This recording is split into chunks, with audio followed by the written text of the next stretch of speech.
Szanowni Państwo, Ladies and gentlemen, the atmosphere is heating up. Unfortunately, not everyone can fit in this room, but we are ready for that, and you can watch the opening session outside in the tent, and there are also screens on other floors of the hotel, so you can watch the developments of this session. EU's and Poland's energy transition is a race for cheaper energy prices and security. In the election year in Poland, there is a key question of how to stop the energy crisis. The future is in the hands of politicians, and it is also about our security. The time has come to make our decisions.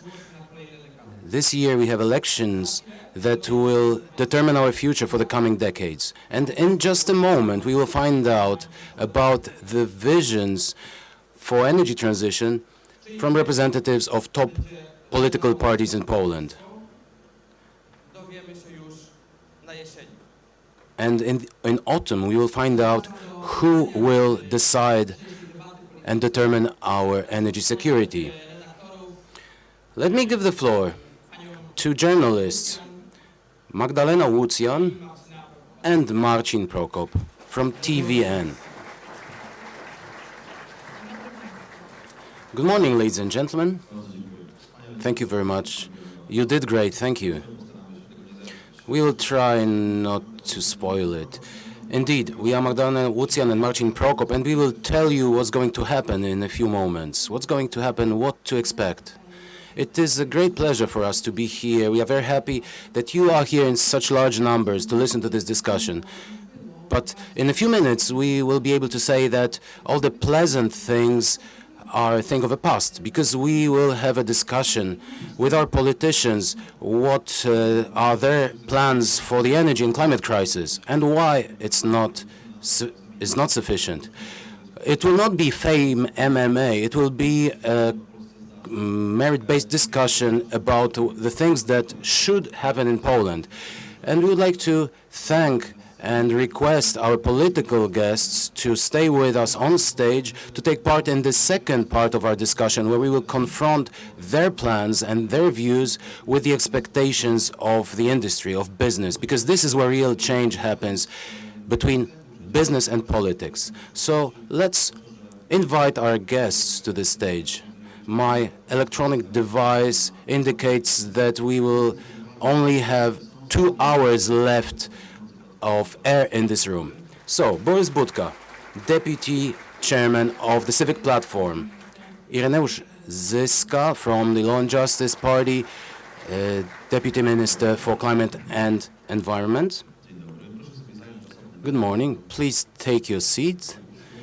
Take a separate seat, so that you are not tempted. Mr. Michał Kobosko, Deputy Chairman of Poland 2050. Good morning. Member of Parliament, Ms. Anita Sowińska, from the New Left.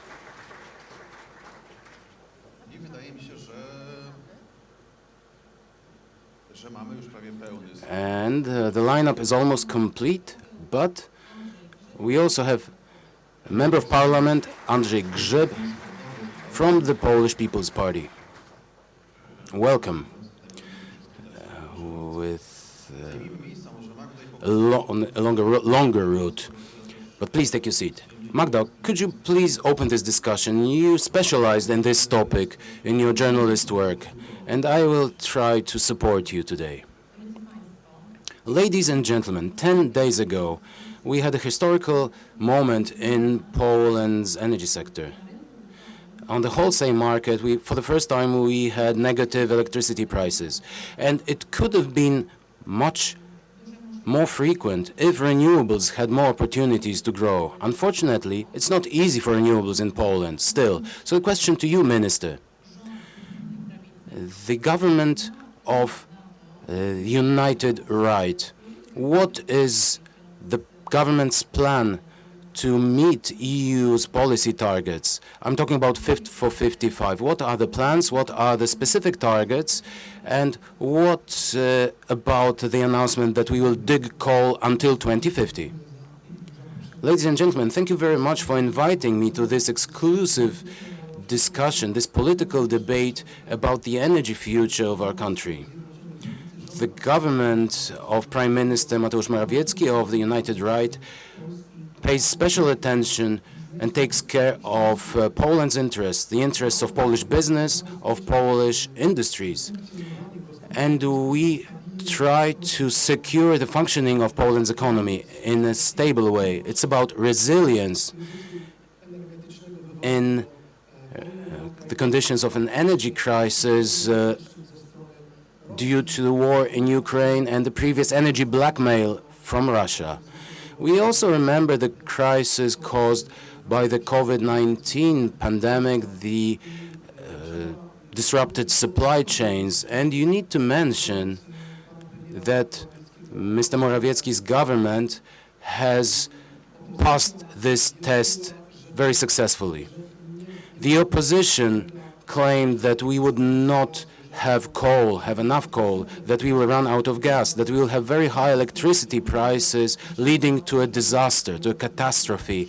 Some people maybe even hoped that this negative scenario will become a reality and it will be easier to take the power away from the Law and Justice Party. But this was not the case. The policy that we have been implementing for many years, since 2015, from the very beginning of the 8th term of the Polish Parliament, the policy including the completion of the Baltic gas pipeline and diversification of energy supplies, in this critical moment when the war broke out in Ukraine with Russia's brutal aggression against Ukraine, we were ready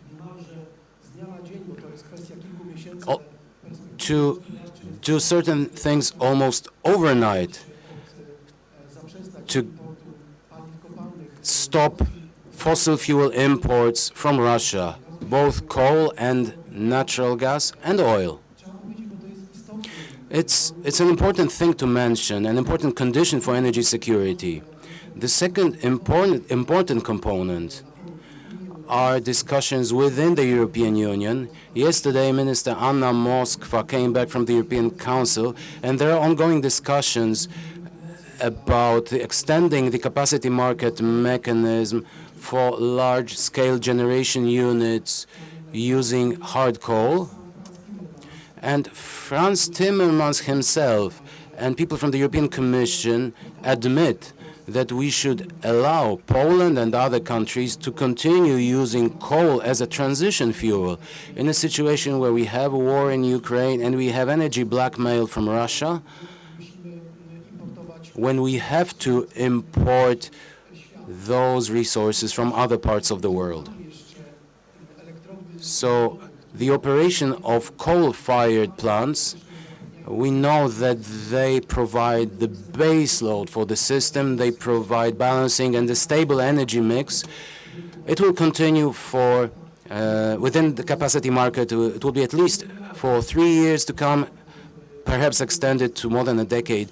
And it will be very positive for Poland and other EU's member states, represented by the ministers in the European Council. If we want to set a certain direction, it is irreversible, and it's beyond any doubt. Decarbonization of the economy, improving the competitiveness of the economy by developing renewable energy sources. And a short interjection. I would like to take this opportunity of such a huge interest, the presence of the media, people from business, international representatives present at this conference. Let me tell you that within the last 3.5 years in Poland, we have achieved a spectacular historical success with regard to development of renewables. Never before in the history of Poland have we connected so much capacity to the electricity system. Within 3.5 years, it's more than 15.5 gigawatts in capacity in onshore wind, PV, but also smaller technologies that were also developing in that period.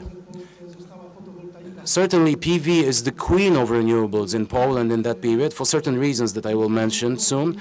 And I could refer to the opinion of an independent think tank, the Renewable Energy Institute of Mr. Grzegorz Wiśniewski. Well, I'm blinded by the lights. In the past 2 years, 2021-22, Poland took second place after Germany with regard to new connected capacity in PV year by year. So those are enormous volumes, capacities connected to the power system. In 2022 alone, the value of investments in PV exceeded 19 billion zlotys. Let me just add that this is the achievement of all the people who decided to install their rooftop installations. Well, I beg to differ, because it is the achievement of all Polish citizens, and I always repeat at all important events every week, I emphasize the role of prosumers and Polish citizens taking the investment effort in their households. But please look at statistical data. If not for the My Electricity program started in September 2018, we would have never achieved such capacity additions in the prosumer sector. In 2015, we had only 4,000 prosumers. Today, we have 1.3 million prosumers. But it's just a part of the market, because the rules that we have introduced related to the renewable energy auctions, it is a support scheme notified to the European Commission. It allowed us to contract 12.5 gigawatts in new onshore wind and PV projects in large-scale installations. They will soon become reality. And let me just refer to figures. We have more than tripled the installed capacity in renewables. In 2015, it was 7 gigawatts. Today, we have 24.5 gigawatts. But about the low-hanging fruit, someone will collect them. I hope it will be the Law and Justice government. More than 10 gigawatts that have been contracted with building permits and grid connection conditions, they will enter the power system until 2025. And let me tell you that even myself, I am the government representative for renewables. I'm a great optimist with regard to the development of this sector. I was wrong with regard to my diagnosis in 2020. I claimed that in 2025, we will have 28 gigawatts in renewables. With the current developments of already contracted projects, it's not about a simulation. These are contracts. We will have 35 gigawatts in renewables in 2025, and by 2030, we will have about 60 gigawatts. So we are reversing Poland's energy mix with the majority of zero carbon sources. But we need to stabilize, and we need to balance renewables that are weather dependent. That is why we still need stable generation sources. And it is obvious. Sorry, let me interrupt you. I'm sorry, but we need to give an opportunity for everyone to speak. Let me just say that we are aiming at decarbonizing the Polish economy. It is a clear direction, but we need to secure our economy with regard to the security of supply and stability of energy supplies day and night at acceptable prices. Since President Budka jotted down, made some notes, probably arguments that he would like to use, let's listen what the representative of the largest opposition party would like to say.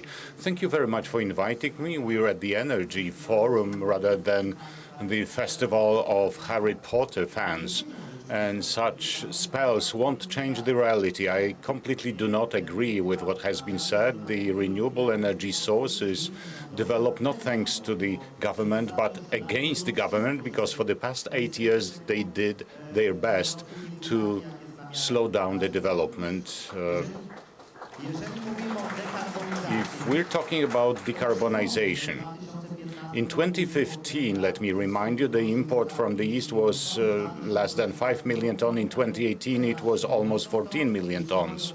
And this is about departing from our dependence on the East. As regards energy prices, unfortunately, we witnessed how this false policy of the government led to record high energy prices in Poland. So if the government takes so much care about Polish companies, why was it so bad? Record energy prices contribute to record high inflation, and it is one of major factors contributing to the fact that the inflation in Poland deviates much from other European countries. When it comes to the assistance to prosumers, let me remind you about the amendment of the law, which caused that it's less and less beneficial to invest in renewables. Please do not disturb me. But it's a lie. You see, this is the way we have to operate on everyday basis. We have 1 minute in the government. You usually have 15 minutes. So we agreed that we do not interrupt each other. I stayed calm. But let's use the truth, not lies. You'll have a chance to respond to that. Let me refer to figures then. Ladies and gentlemen, if we were talking about what needs to be done in Poland, I agree that we need to change the policy of the government completely.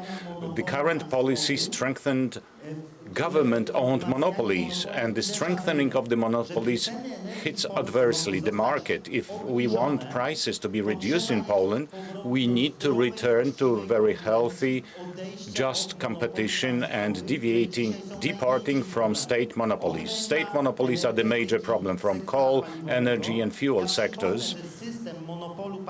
The system of state monopoly and centrally planned economy collapsed in Poland, and I hoped it was once and for good in 1980, but unfortunately we're on a very bad path to return to such monopolies. If we're talking about what needs to be done, wind energies industry, for example, you've seen how the law is processed in Poland. There is an idea to complete milestones to depart from the 10H rule, which actually killed the onshore wind.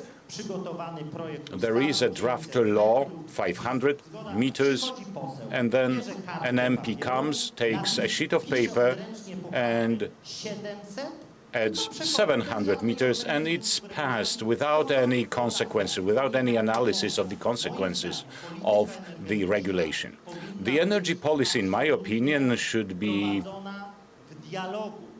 involve a dialogue with experts, a dialogue with professionals, and on a basic assumption. The state cannot be a monopoly, because the state monopoly results in drastic prices.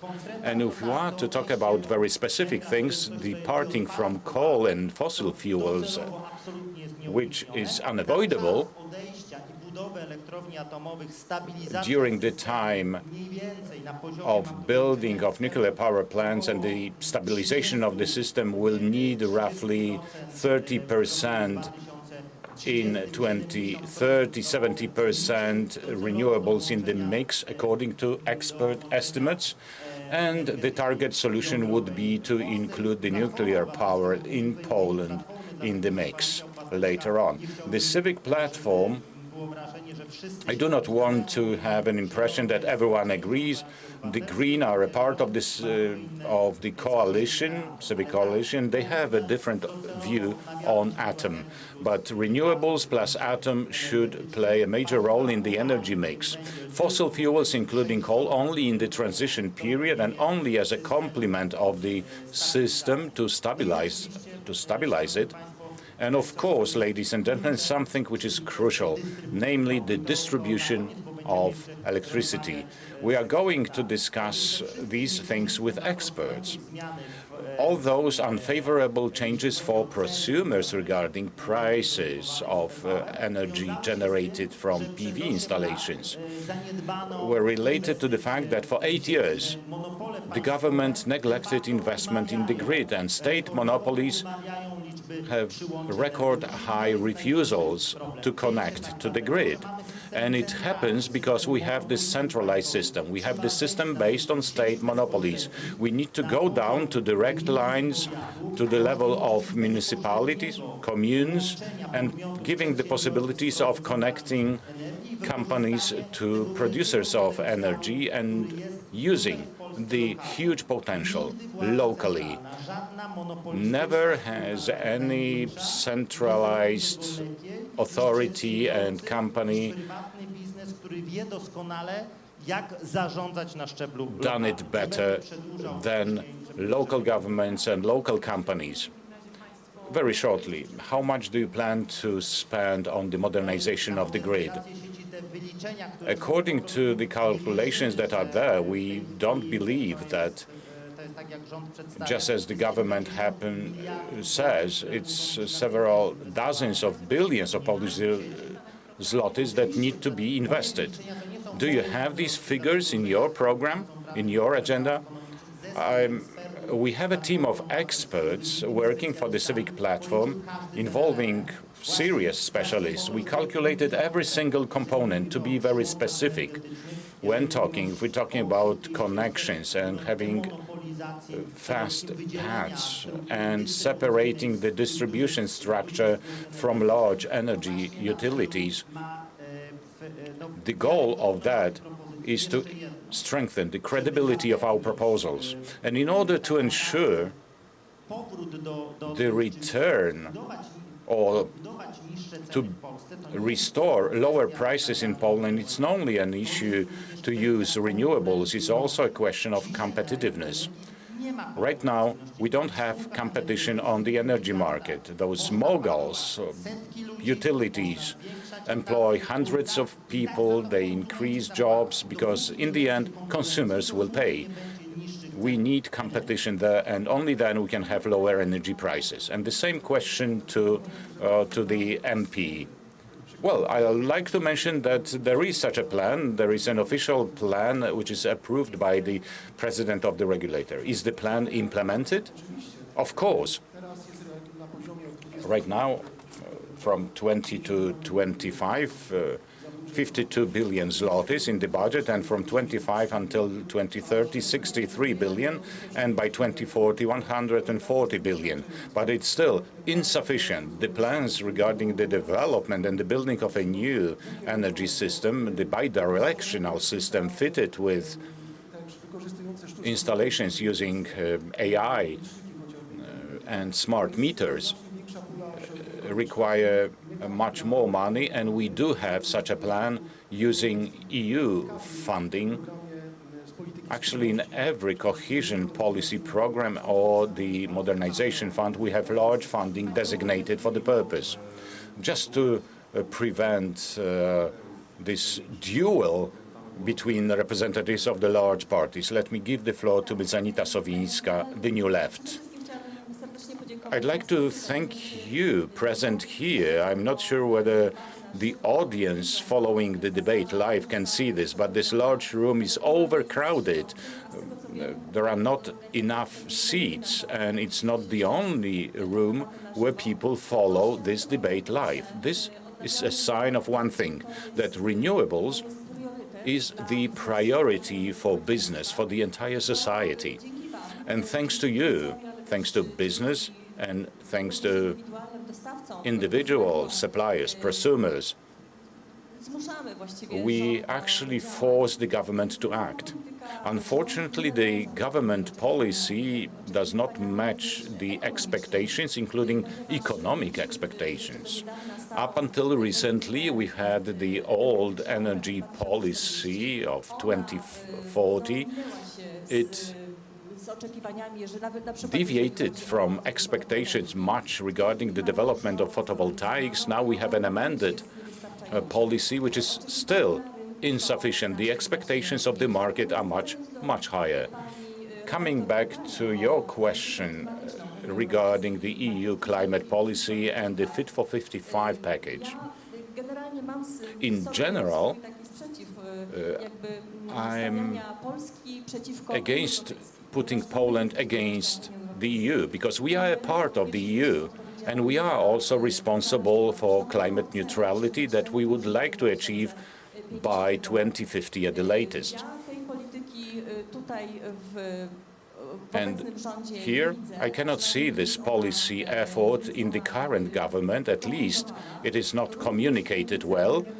The same applies to the energy policy until 2040, not until 2050, as the EU set the horizon. But talking about climate policy, we need to take a broader view, not only on the energy sector, because the energy sector is responsible for one-third of the emission in Poland, and also the construction sector and transport. These are the three main areas responsible for CO2 emission, and they are interrelated. And of course, the common topic is the energy sector. What are your plans? What exactly do you plan to meet the ambitious policy goals? Let us remind you that the Fit for 55 package assumes 55% reduction of CO2 emission by 2030. Well, everything is actually defined in the Fit for 55 strategy and the Green Deal, and we, I believe, should fit into that strategy. Of course, we need to take into consideration certain changes and management of changes, because certain changes are worrying for the society. An example of that is the departing from combustion engine cars and the development of electric cars and the development of public transport. It is possible, provided we start to act now. And contradicting the fact that we should act is not a good path, especially that we have not been utilizing development opportunities created by new technologies. Of course, the Polish economy does not do bad at the moment, but this is mainly because of broken supply chains from Russia, where companies ordered components or products from Russia, and they started ordering these products in Poland. But this does not change us into a higher level economy of higher innovativeness or creativity. In order to do that, we need to resort to clean, renewable energy sources, and we need to move towards innovation, and we need to be closer to the Fit for 55 package. If we fail, Poland will be lagging behind other European countries by 20 years. So we cannot squander this chance. Also because we are responsible towards our children and grandchildren.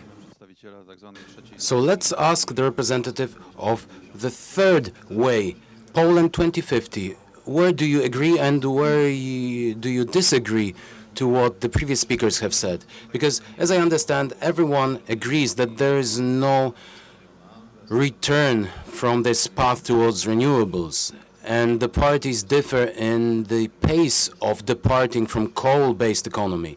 And they also differ in the issue of freeing up the market in various areas. What is your take on those key issues? Good morning, ladies and gentlemen. Welcome, and thank you very much for being here in such large numbers. I'm not surprised by that, because we are talking about a absolutely number one topic for our future, the future of ourselves, our children, our grandchildren, but also our future right here and right now. About how Poland is supposed to develop with the current energy mix. I was listening closely to what the minister have said, and I saw your response. Some of you were smiling, and I was wondering, are we at a humorous or satire event, or are we in a group of serious people talking about the most serious of all things? Because if we believe in all the words from the minister, we live in brilliant energy conditions. The future of Poland's energy sector is very bright, it is safe and sound, and we are moving in a clear direction. And you do not have to be a specialist in your industry to know that it's completely different. We are in a situation where we are asking fundamental questions about where will we take electricity from in Poland in a few years from now. Will we have blackouts? only incidental blackouts or more frequent ones? Where will we import electricity from and in what volumes? These are the realities of today.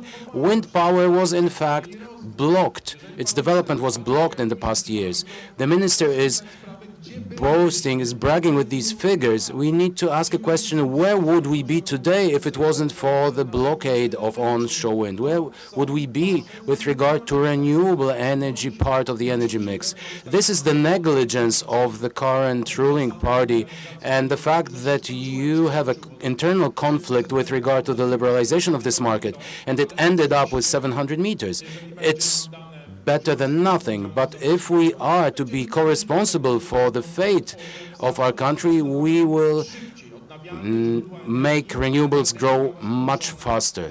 Renewable energy sources, distributed energy generation is our future, and we have to do all things possible to unlock this market, to speed up its development, and to support by the government.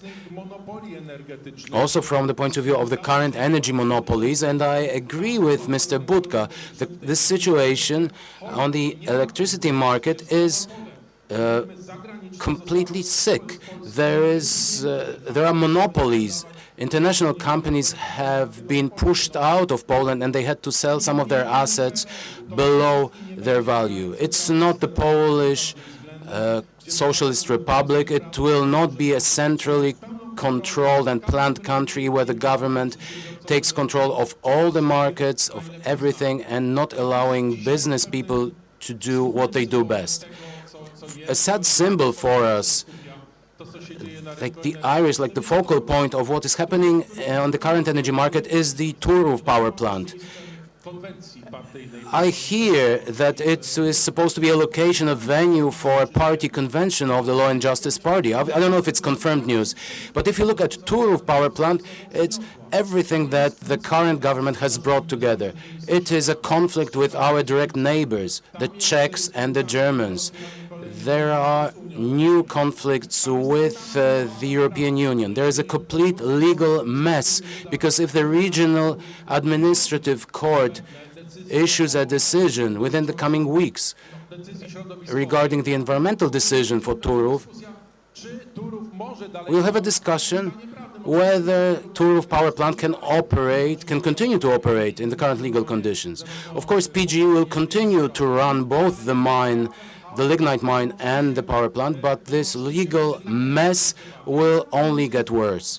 And then we will have the employees,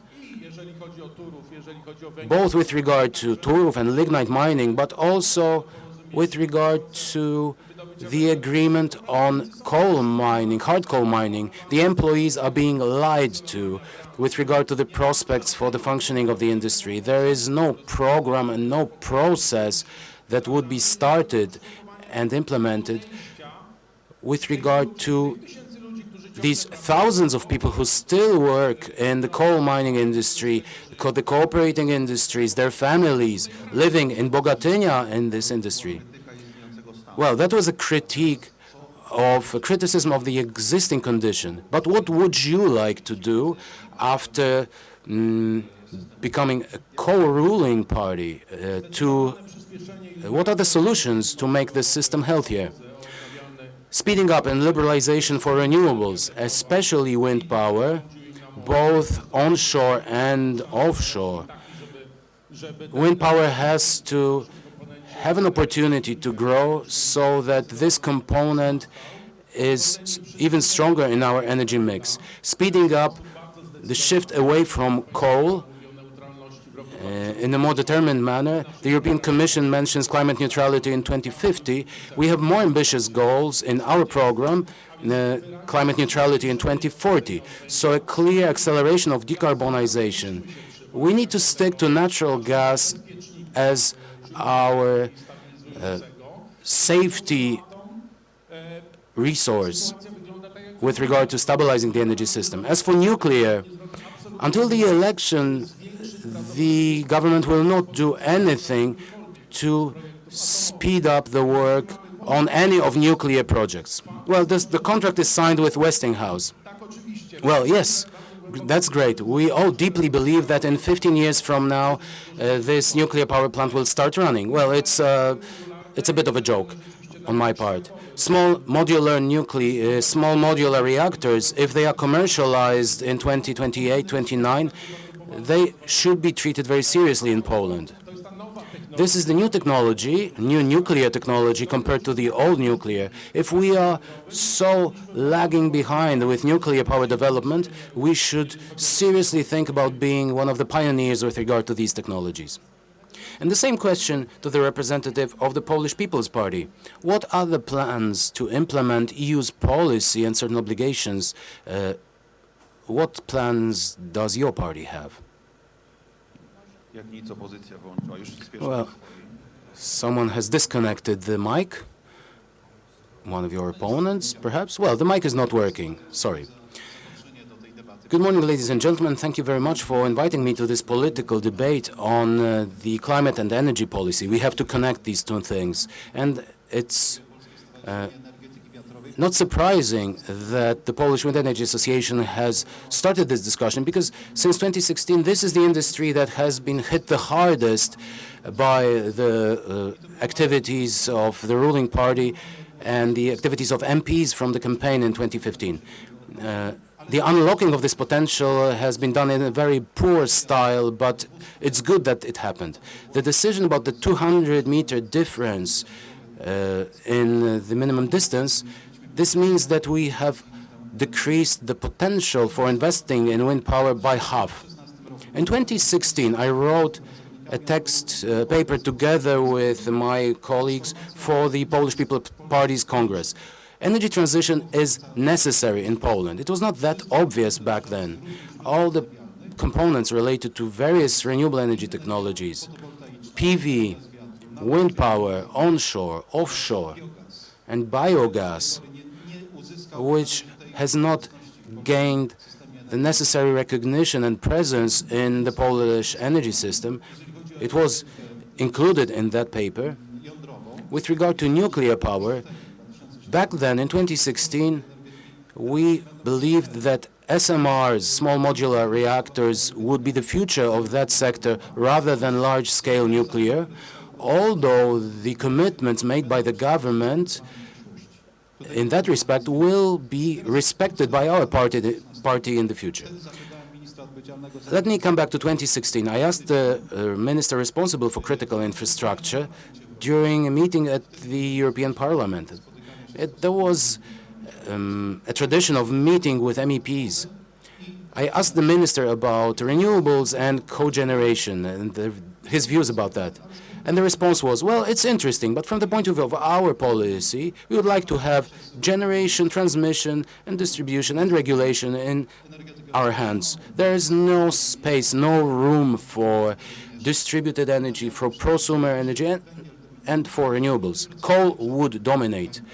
I wouldn't like to criticize coal too much, because as long as we don't have alternative possibilities to generate heat, we'll have to live with coal.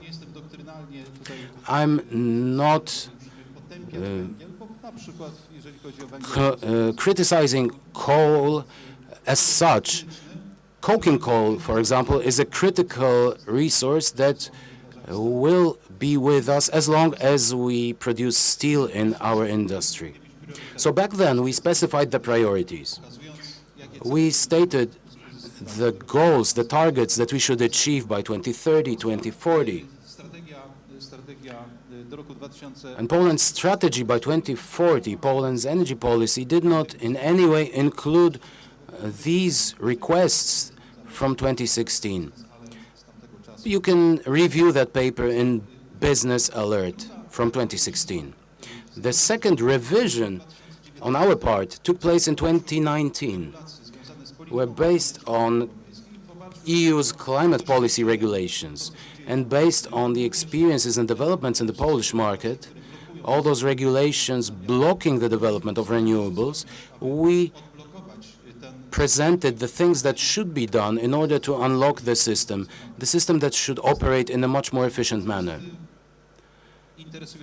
What's interesting, in 2010, Deputy CEO of Westinghouse at one of the conferences I attended said that distributed energy is the future of energy. Well, and I said, you contradict the mission of your company. And he said, well, we thought like that until we had a blackout covering half of the US. So we need to be aware that distributed energy is extremely important for the energy security of the state. Even in case of disasters, distributed energy systems ensure at least local security of supply. Please also look at the distribution of IT resources. They are distributed in a similar way. So this direction should be developed. And let me just give you one figure. The number of refusals to connect renewables to the grid is dramatic. More than 30 gigawatts in capacity that could theoretically be connected to the grid have received refusals. And one of the energy companies, the utility companies, is leading with regard to the number of refusals. And this is very bad for the development of local energy sources and local energy communities. The EU's directive allows us to build local energy communities with participation of local governments, local businesses, farmers, prosumers, also including virtual and collective prosumers. This is something that we have in the Polish energy system. Local communities should have the right to build local grids, streamlining the transmission of energy and allowing this energy to be used in a completely different manner than today, not only via energy utilities. Biogas. We always say that renewables are unstable. On a local level, the stabilization can be done by using biogas, and Poland's potential is about 7 to 8 billion cubic meters of biomethane, so purified biogas. The problem is that energy utilities are interested in generating biogas, but not in manufacturing, producing biomethane. And they want to start using sustainable biomass, of course, waste biomass, to generate biogas without letting local communities to be the main players in this production. This would allow for a huge change in the economic system by creating new revenue streams. And the energy utilities, large companies, should focus on building biomethane plants, the purification of biogas. The French have built 150 biomethane plants over the past 10 years. We have none in Poland. And in 2026, we should have 800 million cubic meters of biogas, which in the energy policy is a clean, zero-carbon gas. For now, we do not have a single installation, and it should be the task for energy companies. And generation based on biomass is something that should be done by those who have biomass in their disposal. Biomass has a local character. Cogeneration. In my opinion, it is a great possibility, a great opportunity to have stability for generation, combined generation of heat and power. And the heating experts in Poland say that the potential in the Polish heating sector is between 7,000 and 10,000 megawatts, and this can greatly stabilize the Polish energy system, but we need financial input in that development. And therefore, many components have been discussed here. I believe that we should have support for development of biogas as energy storage, because it can work as energy storage, support for combined heat and power generation. This is a stable source allowing for balancing when there is no wind and sun. And I took a look just a moment ago. 7,000 megawatts are currently generated from renewables. Today,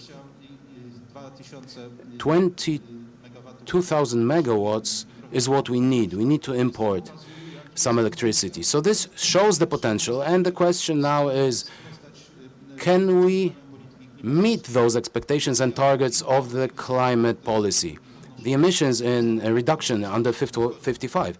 The Polish government has agreed to that. The Prime Minister in December 2022 has agreed to that, to those reductions. We were there. The Polish Prime Minister agreed to that. Of course, there's a matter of the dynamics and the preparation of these processes, what they should look like. But compared to 2018, the targets have been raised by 15%. And there was no opposition or resistance from the Polish government.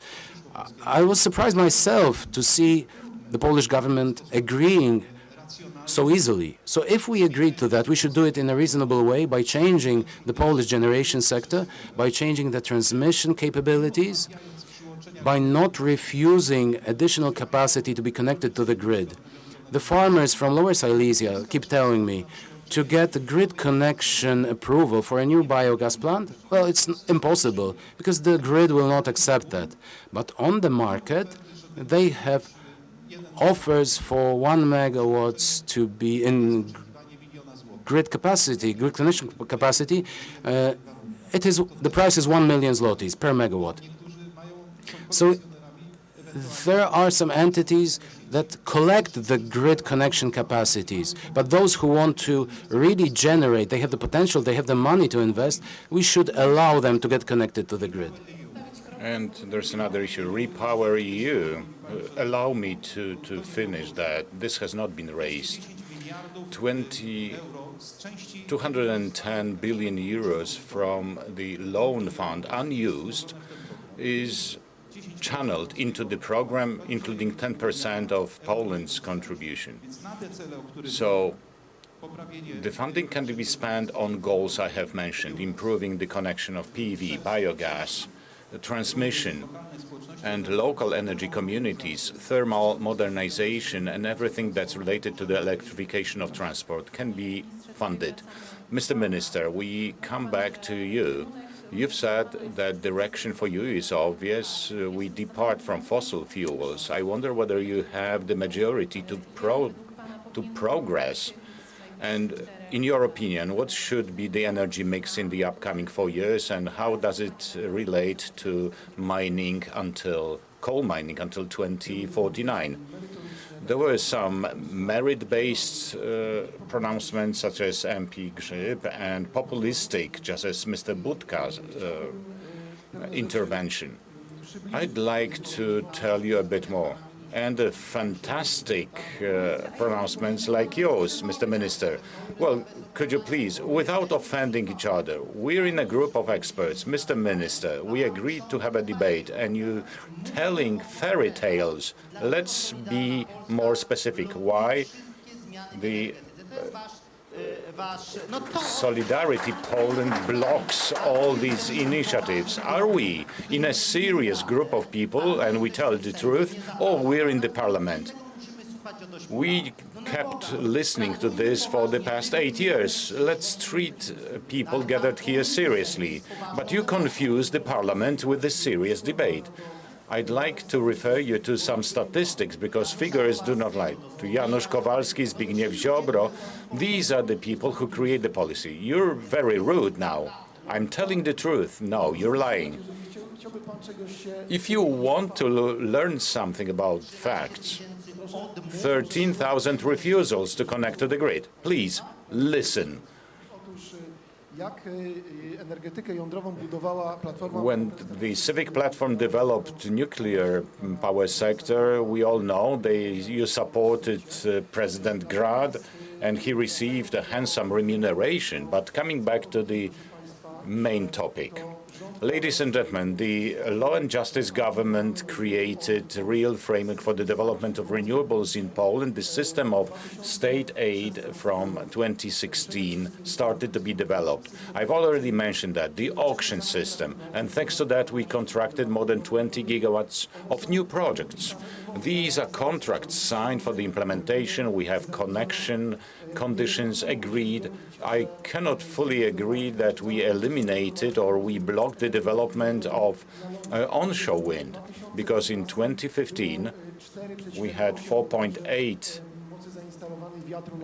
gigawatts of installed capacity onshore, and now we exceeded 9 gigawatts. We doubled the installed capacity. But this will, there is an appetite for new investment. I agree that the 10H rule slightly blocked the development. You can see the reaction of the audience. Mr. Minister, slightly blocked. For God's sake, Mr. Minister. I'd like to refer you to Mr. Kwiatkowski, who was the chief of the Chief Chamber of Audit. He developed an interesting report which drew attention to one thing, that clean energy should be clean. And unfortunately, it was dirty for another reason, because 90% of projects implemented in local communities were implemented on land of the mayor, deputy mayor, councillors, and so on and so forth. And we eliminated these pathologies. So you eliminated everything. There is a dead fish in the lake and you threw a bomb to kill all fish. For God's sake, it's not an argument. We unblocked onshore wind. And I'd like to tell you one more important thing, even more important thing. We're at a conference. The host of the conference is the Polish Wind Energy Association. The Law and Justice government created conditions to build offshore wind in Poland, a new large sector of the Polish economy. And only state treasury companies were able to participate in the tender. Let me stop this discussion. Please answer my question. What should be the energy mix in the upcoming 4 years, in your opinion? Let me mention one more thing, that we have an excellent dialogue with the community. In this room, we have a large number of representatives of private companies, sector-related organizations participating in our sector deals. Poland was the first one in the world implementing several sector deals, the second after Great Britain and the first in the EU regarding offshore wind, the first one regarding photovoltaics, biogas and biomethane. And I'd like to stop here and emphasize one very important thing. Our energy transition will not be implemented in terms of making energy greener and the development of renewables. The entire world and Europe should shift to H2 renewable system. The H2 economy is the response to the energy transition, is the response to decarbonization of the economy and the production of green hydrogen from renewable sources. And based on nuclear power, using the waste in the circular economy, storing hydrogen in salt caverns is crucial for the stabilization of the energy system, of the grid. Poland has a tremendous geological potential regarding salt caverns, and we can stabilize not only our energy system, but for the entire Central and Eastern Europe, also for Baltic states and states located south of Poland. It's a huge potential that we need to use. This is going to be a strategic energy infrastructure. Caverns will be the storage, large-scale storage for H2 in distributed systems. These are going to be hydrogen storages using basalt, fiber, and other technologies. Electrification of the economy. Today, Poland produces and uses 170 and 180 terawatt hours of energy.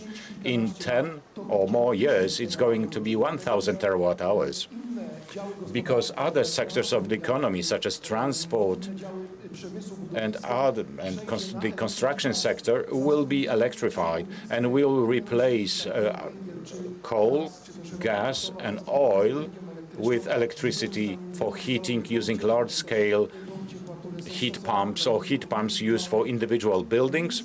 The largest problem will be with district heating. But there are solutions that we can apply to make the heating sector greener by building large heat storages, or using new technologies such as kinetic energy storages, compressed air storages. These are the solutions that are already implemented in other European countries and elsewhere in the world. The current regulations that we've been implementing, very important for the development of the market, and those of you who are professionals in the energy sector know that it's the key to increase the flexibility of the system and opening new capacity to be connected. The direct line will become a fact very soon in the draft law that the Parliament renewables installation. Hybrid power plants involving several technologies such as wind, photovoltaics, biogas. I agree with MP Grzyb that regarding the development of biomethane, we've promoted that in the new draft law. The law which has its number in the Parliament, and last week I had the pleasure to present this draft law during the second reading, and during the joint meeting of State Assets Ministry and the Ministry for the Redevelopment of Rural Areas, we had no representative of the opposition. So the opposition is very populistic. You had a very merit-based question. We have a very specific plan to decarbonize the economy and to have better competitiveness. You've done nothing with this respect in the past 8 years. We've done a lot. I need to stop you. We developed the support scheme, laws, solutions regarding the support for aid programs implemented by the National Environmental Fund. What will be the energy mix, Mr. Minister? We also developed the prosumer market, just as MP Grzyb mentioned, the virtual prosumer introduced. In a couple of years, we can have several millions of prosumers thanks to virtual prosumer measure that we've been introducing into our legislation. So let's put a period and a question to everyone. The mix will be 3/4 zero-emission energy, renewables mainly, and energy from SMRs and hydrogen technologies, and we are going to stabilize that with energy from gas and biomethane. And we depart from coal. We reduce that to the minimum, and I cannot declare any date when we depart completely from coal. This will involve a number of factors, not only related to declarations, but also the functioning of the mining sector and everything related to that. And you, Mr. MP, or the President? No specific information, no dates were specified. One more specific, in 2030, and this is the situation on an everyday basis. A hostile environment. This is what it is. Oh, just one sentence. In 2030, we will exceed 50% of gross energy consumed in the economy from renewables. And in further years, we will have an exponential progress, increasing the share of renewables by 2030. Period. What will be the energy mix? In 2030, it is possible to secure up to 70% of energy from renewables, provided relevant changes take place. This is realistic, but we only need to implement specific things. We need to unblock wind. We need to introduce the possibility of a retrofit to improve the capacity of existing turbines and reduce the transmission of electricity on long distances. We need to develop the local energy systems. This helps, and this reduces the distribution cost. Everything is possible, but there's one condition. We cannot spell the reality, and we need to have a team capable of introducing these changes. I'm very glad, because when it comes to the development of the energy mix and the renewable energy sector and the climate policy in the Democratic Party, in the opposition, as you can see, Opinions do not differ. We will have no problem to introduce such changes speedily, including legislative changes already in autumn this year, because let me remind you that the United Right government will never speak in one voice, and people like ministers and deputy ministers of the same prime minister accused Prime Minister Morawiecki of treason, that he agreed to something. And in the pronouncements of some MPs or ministers dealing with energy and agriculture are appalling. You cannot treat Polish prosumers seriously and the Polish energy and fool them. And this is how you can reach 70% of renewables in the energy mix. So maybe you do not differ that much as Mr. Budka says. This discussion shows that polarization of the politics is dangerous. We need stability in the energy sector, and we need long-time planning. We need a strategy acceptable by all political forces. And this strategy should respond to three goals: climate goals, economic goals, and security. When it comes to climate targets, only two types of energy, sources of energy: renewables and nuclear power, completed with energy storages, but this is also related to renewables. When it comes to economic goals, in my opinion, there is a serious mistake made in the 2040 strategy, because there is no cost estimate. The strategy does not show that the onshore wind is the cheapest in Poland, and we put nuclear power as priority unnecessarily. This should actually complement wind energy and solar energy, not the other way around. We should present this priority in a different way. First, wind, solar, energy storages such as peak pumped storage plants, and biogas. And nuclear power, since it is more expensive, should be only a complement of the system. And all these economic factors need to be in place. And of course, we have also security targets, and there definitely nuclear power has certain advantages over wind and solar because it's more stable, but we need to model it to have these priorities set. When it comes to SMRs, mentioned previously, let me remind you that in 2020 the New Left updated their new program, and we were the first to have an open door for SMRs.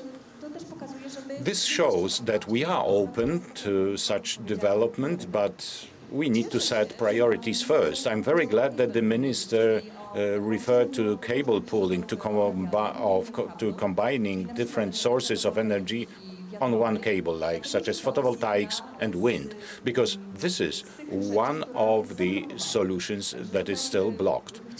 So we would like to learn from you, Minister, when the draft law is fully ready, because it's one of the major barriers for developing renewable energy sources.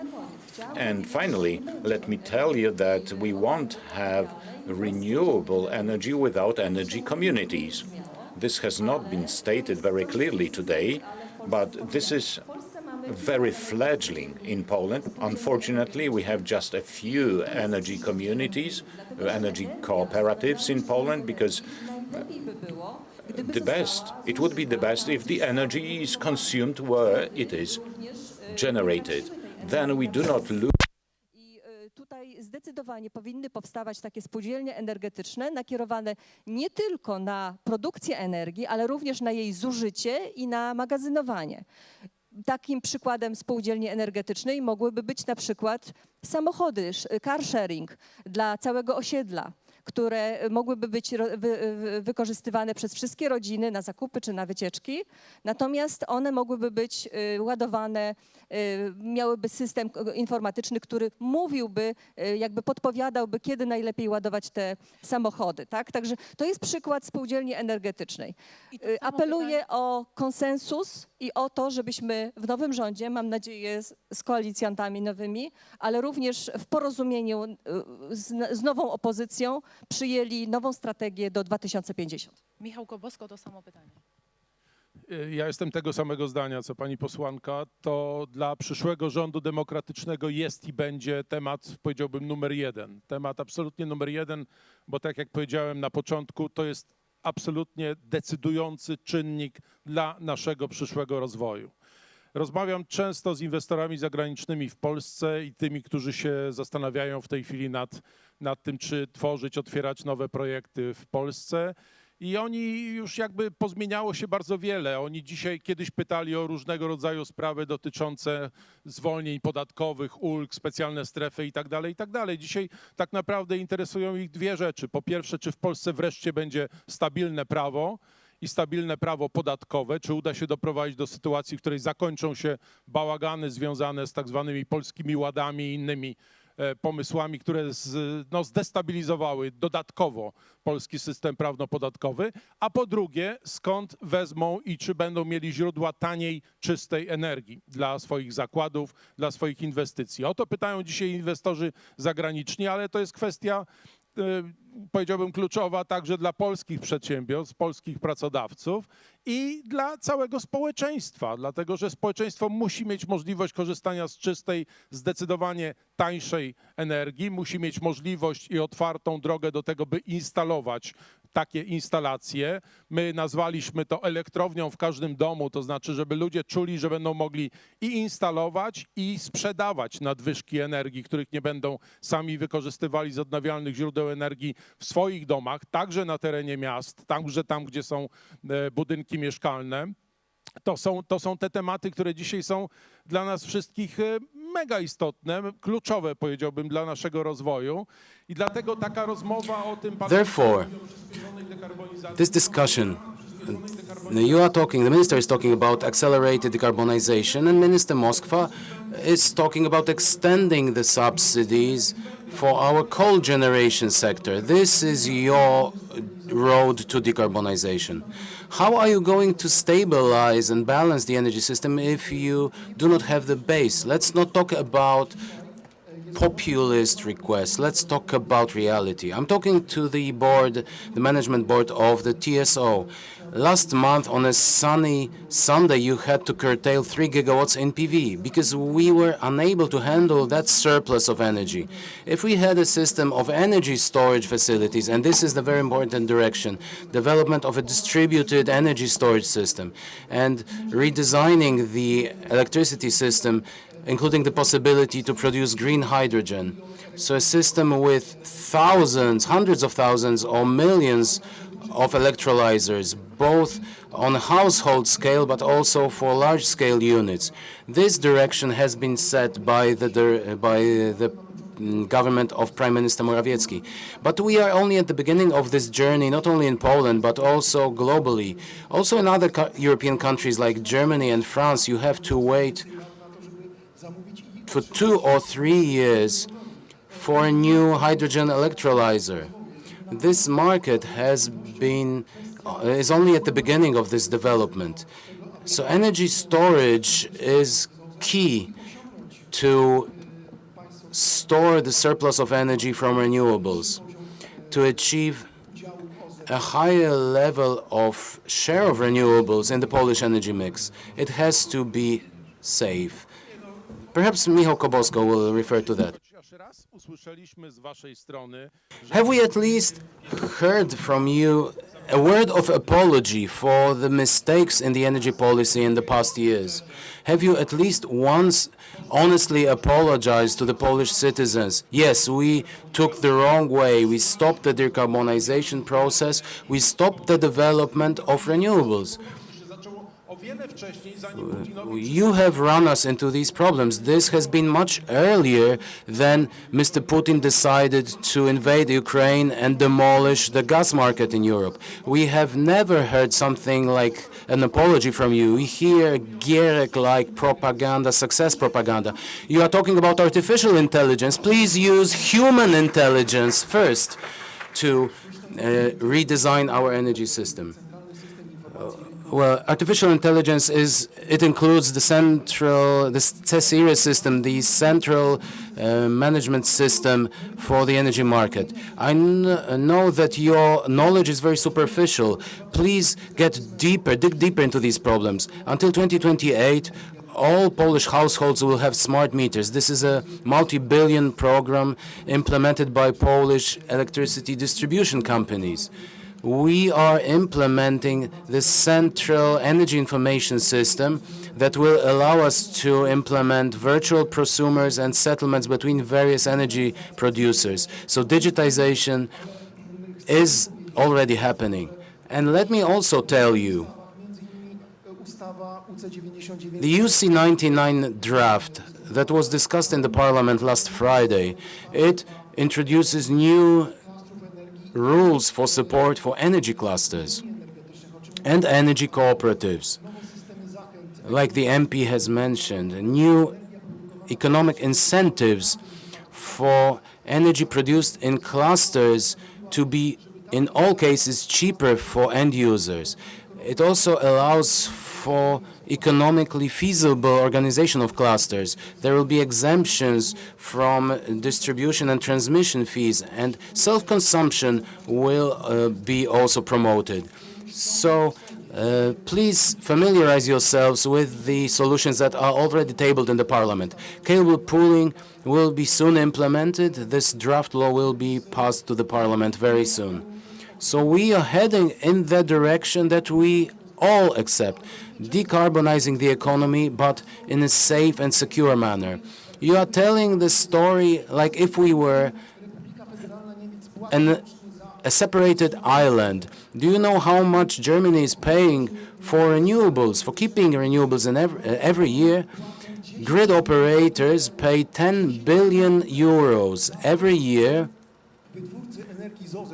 for large wind and PV farms being curtailed. They have a surplus of energy from renewables, and they have nothing to do with it. We do not want to have such a model. The development and the energy transition with renewables has to be done in a responsible and sustainable manner. But we are still ahead of the plan because the businesses are active and the market is functioning. So the assumptions of Poland's energy policy have been far exceeded by the market. We have to admit that. I would like to avoid demagogy. 3 years ago in Germany, in Datteln, in Westphalia, a new coal-fired plant was put into operation. Why? Because there were problems, and we have war in Ukraine, we have energy blackmail from Russia, and we need to stabilize the power system. In Germany, there are 14 coal-fired plants using hard coal, and last autumn they adopted a new law allowing for operation of lignite-fired plants. There are no miracles here. We are in the process of change, of increasing the share of renewables in our energy mix, but we cannot allow for the system to be destabilized. We need to store the energy. We need to increase own consumption. Well, we have distorted the proportions of access to the mic. One last thing. I would like to demystify reality. You are being told that the net billing system for prosumers is a disaster. It's really incorrect. It is a very good, economically profitable, beneficial system introduced on the 1st of April last year. 350,000 prosumers have been added. I myself am a net billed prosumer, and it is a fair system, a fair scheme, much more fair for the energy system because it stimulates or incentivizes the prosumers to increase the energy consumption, own consumption. Peer-to-peer electricity settlement is included in the draft law adopted by the Parliament, the new energy law amendment. It will enter into force later this year. Thank you very much. Energy causes a lot of emotions, heats up the emotions, and you need to spend a lot of energy for these emotions to be conveyed. Let me just make a correction. SMRs, small modular reactors, they were included in our party's program for the Congress in 2016. And I would also like to tell you, I would like to declare that we will have 70% of renewables in the mix in 2030, but this is not realistic.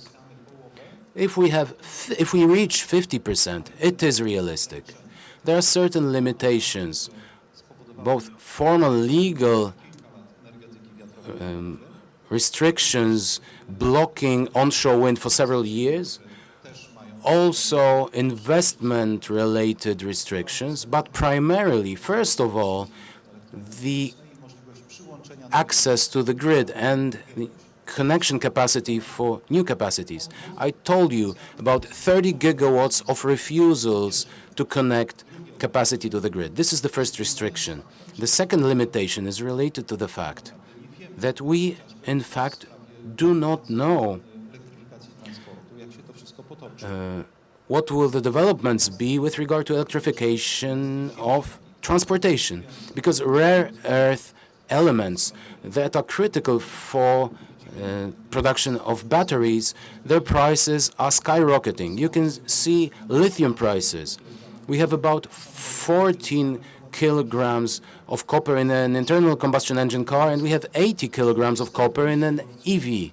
So these costs will be higher. With regard to availability of resources, Europe and Poland are not rich in that respect. The resource strategy proposed in 2010 by the then Commissioner Tajani, the current Italian Foreign Affairs Minister, said that strategy said that 20% of GDP in every member state should be in real manufacturing.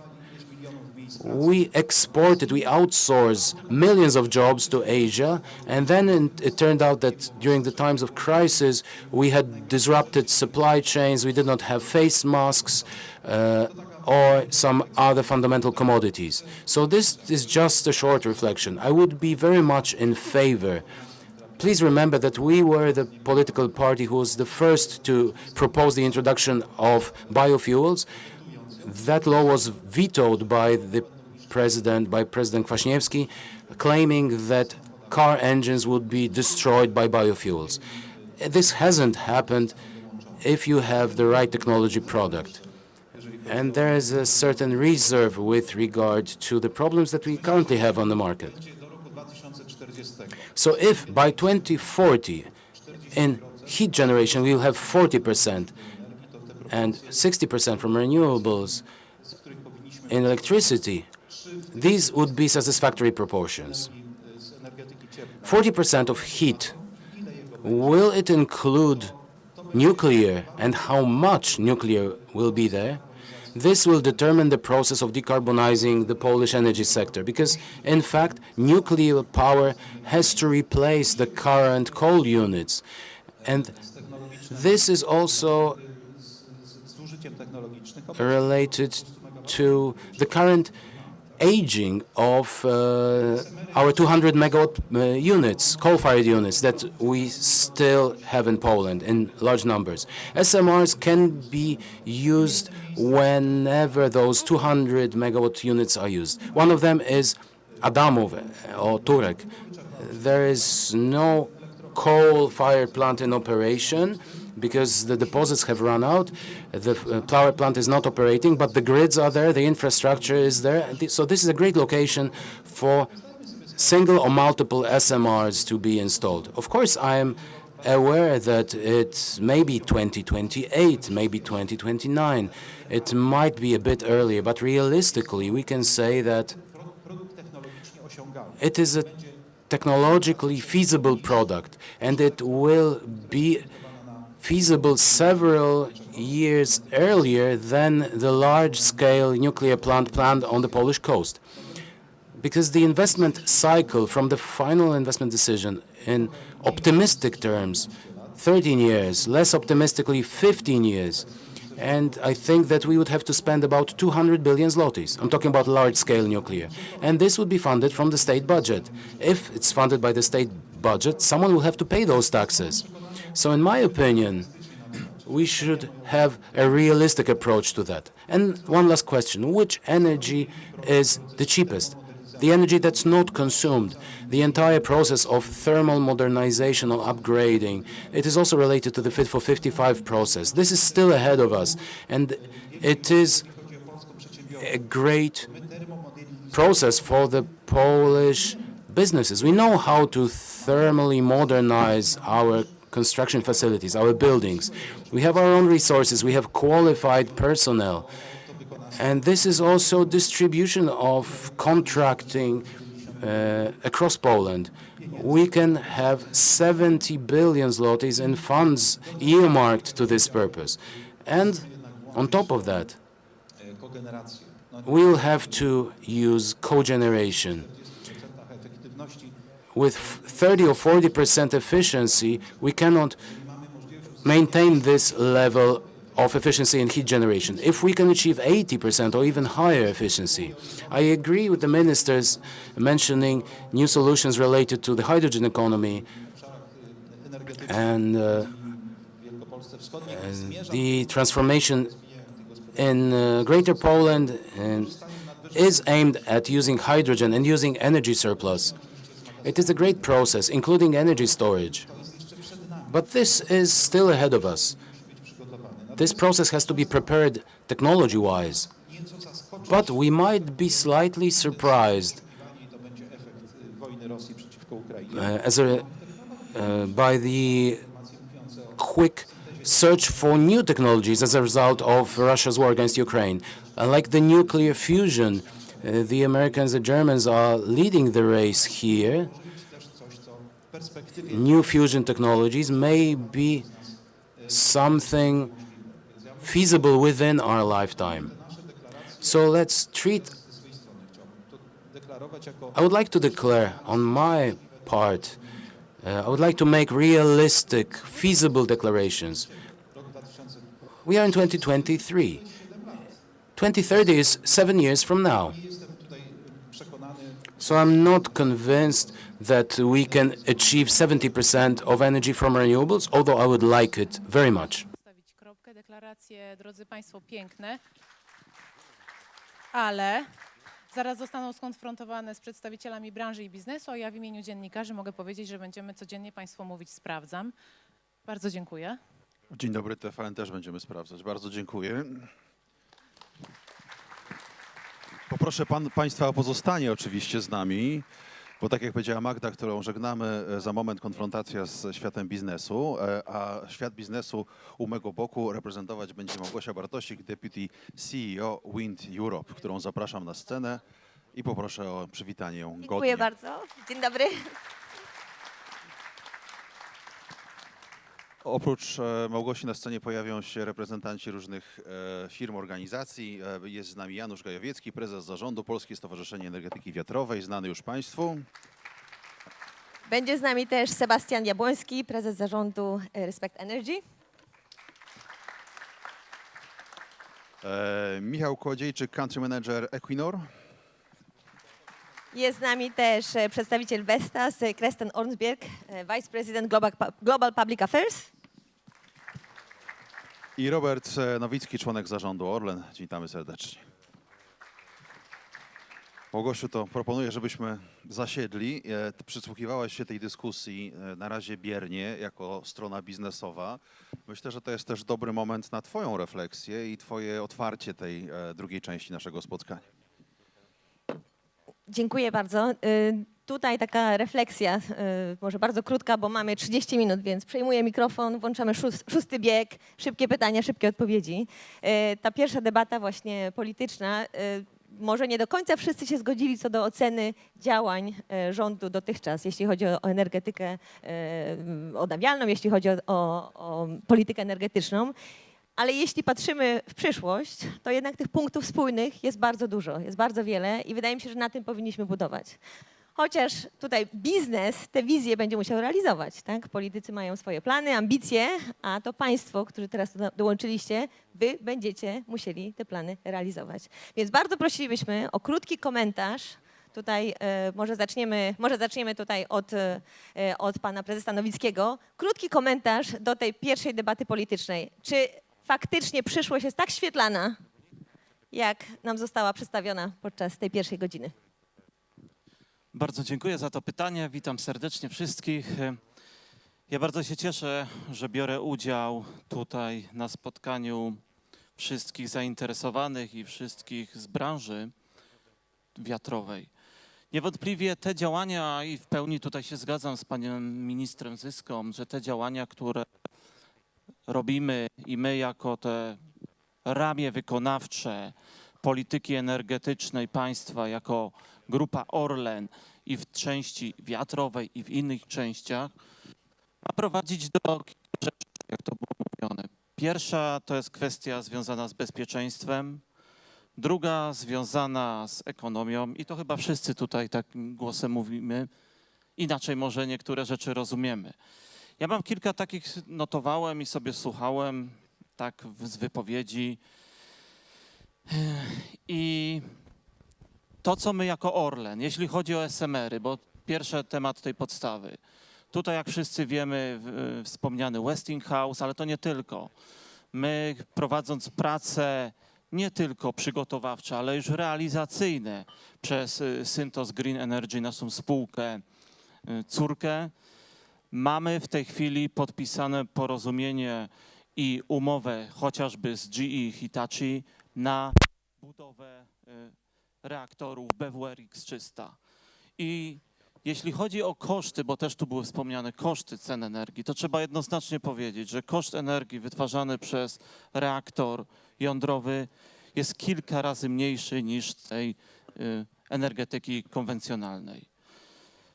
Wiele zarzutów tutaj padło ze strony pana przewodniczącego Budki, ale ja też zachęcam jednak do tego, żeby spojrzeć i przeanalizować realne działania. Bo oczywiście na etapie publicystyki my możemy tutaj się przerzucać argumentami i polemizować.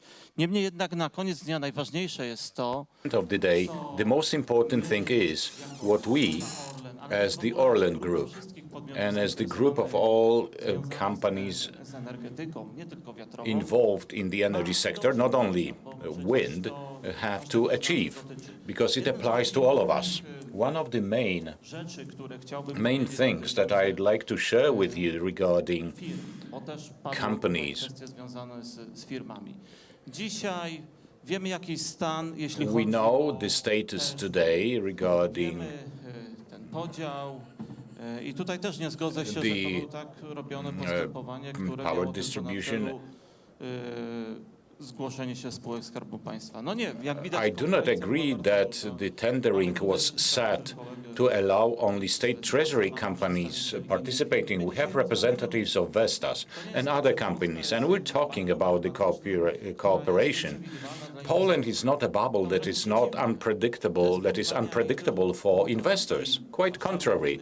Our meetings here in Warsaw and in other cities in Poland show that we're at the verge of kiedy dotychczas prowadzona polityka i polska strategia energetyczna do roku 2040 combining and making the Polish strategy until 2040 become a fact.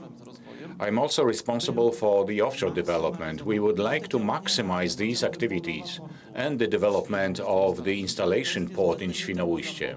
It is necessary not only for Poland, but also for the entire Baltic Sea region. It is going to be one of the most modern installation ports on the Baltic Sea. And this has not happened overnight. This is the result of our cooperation. Baltic Power with Nordland Power, with Canadians, and we plan certain things. We foresee certain developments. Yesterday, we had an interesting discussion on whether we, Poland or Europe, are capable to plan our activities. So already in 2030, The sea areas, the sea sites designated, Mówię tutaj o basenie rejonu I'm talking about Polska, Litwa, Poland, Lithuania, Latvia, Bałtycka, or Niemiec. the Baltic Czy my part of jesteśmy Germany, gotowi, whether żeby we are to able zrobić? to Tak, uważam, make że it happen. te wszystkie I rzeczy, believe które są yes, przewidywane, everything that's foreseeable. And thanks to our discussions with partners, including international partners, these developments can materialize, and we can boldly state that. But we need to remember that if it is not for these foundations, such as stable law, for instance, the recent decision announced regarding the Intel investment, it shows that Intel, as a global company, a company for which stable energy supply is crucial, decided to invest in Poland because of conditions assured by the country. Mr. Nowicki read in our mind because you responded to several questions we haven't asked yet. And we'd like to listen to the opinion of a representative of a large company participating in that market, Mr. Kristen Ehrenberg. What is your opinion about the pronouncements made by politicians, what was missing there, and what's the common denominator regarding your company? Works. Yes, works. Thank you for the question, and thank you for inviting me to speak today. So the question was about what's missing, I guess. I think right now, from our point of view, it's going in the right direction. We have, I think, 700 people working purely on onshore, and we also announced recently that we're going to invest in a factory here, where we're going to employ 700 more. Now, I think this shows that we're at a really good beginning. I think I don't want to talk a lot about the benefits. I'm sure you all know, but sitting and listening to the policy debate, a very heated one.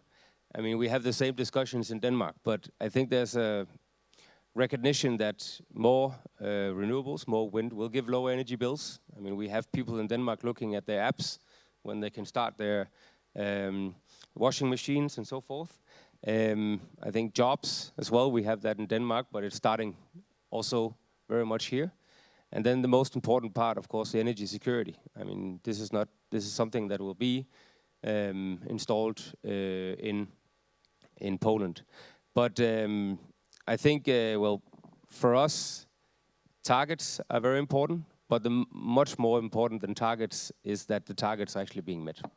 So we're back to the implementation, and coming back to Poland, I think we're on a good trajectory here. We do have an issue with permitting. We've been very adamant about it, but there's so many projects just sitting and waiting to be built. It's not only in Poland, I can reassure, it's all over Europe, but permitting is a big issue. And then the last thing, which actually I think that all of us can agree on, and which I think maybe could be a foundation for bipartisan agreement here, is grid. So whether you want wind or solar or gas or more coal or nuclear, you need grid. So I think if one thing you should focus on, it's basically to build more grid and to invest in the infrastructure, because I think we will be let's say our success will be dependent on the bills. That's for sure. Thanks. Thank you, Kristen. Michał Kołodziejczyk, Equinor. Michał Kołodziejczyk, Equinor, from your view as a foreign investor, what are your plans and what's your assessment of the situation in Poland regarding the energy policy? As Equinor, we are very satisfied that Poland discovered offshore wind, and for the past several years a lot has been done there. You unblocked 6 gigawatts of wind in the Polish economy. Of course, we count on more.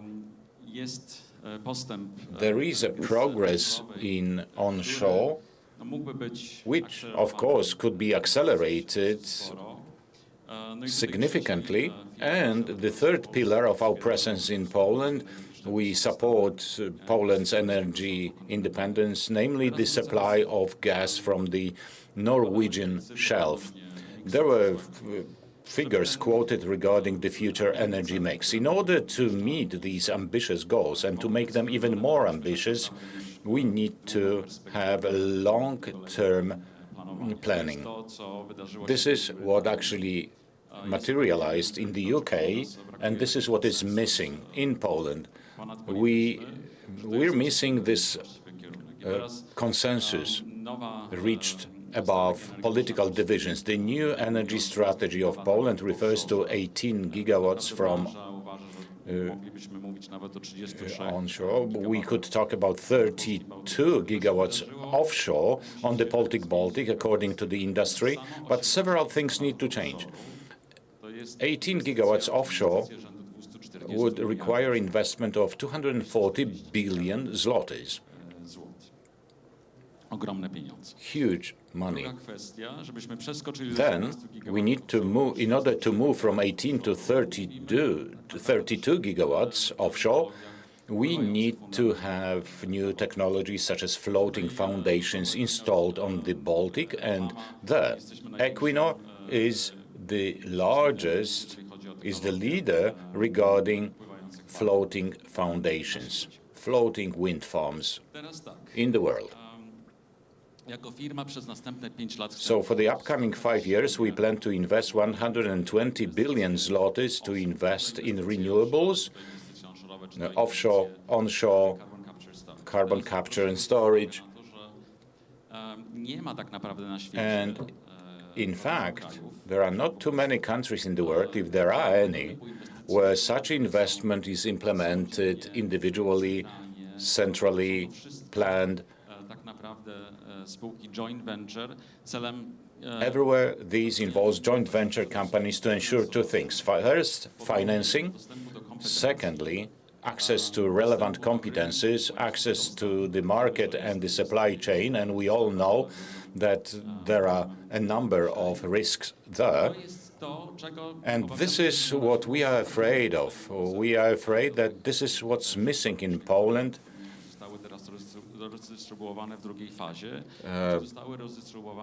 The planning permits distributed among two state treasury companies. We hope it's not the end. We hope it's only the beginning for phase two. It's the beginning of new joint venture companies being formed. All hands on board are needed. All the projects that we have in our portfolio, Baltic 1, 2, and 3, together with our partner, Polenergia, involve 36 to 39 billion zlotys, depending on the capex. It's more than 1% of the Polish GDP. Huge funding, indeed. And instead of using the funding by the state individually and invest only in one branch of the economy, you could invite foreign investors for a broad cooperation and use the access funding to strengthen the grid, the distribution and transmission systems, to build large-scale energy storages, or pump storage, and to use the funding to develop the energy infrastructure in Poland. Thank you. Thank you. Sebastian Jabłoński, a question about what's the major obstacle right now, the major barrier, in your opinion, regarding to implement all quick development goals for the wind energy sector. In our sector, we can operate provided it is legally permitted. The major obstacle for the development of renewables are regulations. There is some improvement, the shift from 10H to 700 meters, But once this amendment was adopted, we cannot say that we're satisfied. We are still dissatisfied. We would like 500 meters. 700 meters increases the potential for the development of projects for us, but insufficiently, I must say. Still, the direct line, which has already been mentioned, the private line, is yet another solution that we need to be allowed by the law, and cable pulling in order to utilize the capacity distributed so far. Of course, DSOs produce refusals regarding conditions to connect new units to the system. If we analyze what's going to happen once cable pulling is introduced in the law, we can have several dozens of gigawatts that can double. Another measure that we need is the deregulation of the administrative process in order to obtain a building permit for a new unit, for a new plant. We can have specific distance allowed for wind turbines, but we need to have building permits secured. We do not want problems to agree the cable route with landowners. We need to have environmental procedures simplified. And then we can shorten the project development time from the never-ending story to a realistic date or realistic period of 1 or 2 years. The same applies to master plans. Thank you very much for 700 meters. And I kindly request to automate the location of wind turbines in any location that meets the 700 requirement without the necessity of any additional public consultations, provided we want to have this process to be expedited. If the local community does not agree, I will not be able to lease land. The lease contract is an automatic agreement of the owner of the property that I will build a plant, a wind farm there. So I do not cause harm to anyone against somebody's will. This is all based on the contract. Well, these are the things that politicians will not easily abandon. I'm not a politician. I'm telling you what we need to decarbonize the economy. It is not a process that is supposed to take or should take 70 years. We had some declarations about 50 to 70% share of renewables in 2030. If this is to happen, we need to have a blitzkrieg, because if it's a slow development process, as it is today, with a lot of obstacles along the way, we are said, it's 700 meters now, it's not 10H.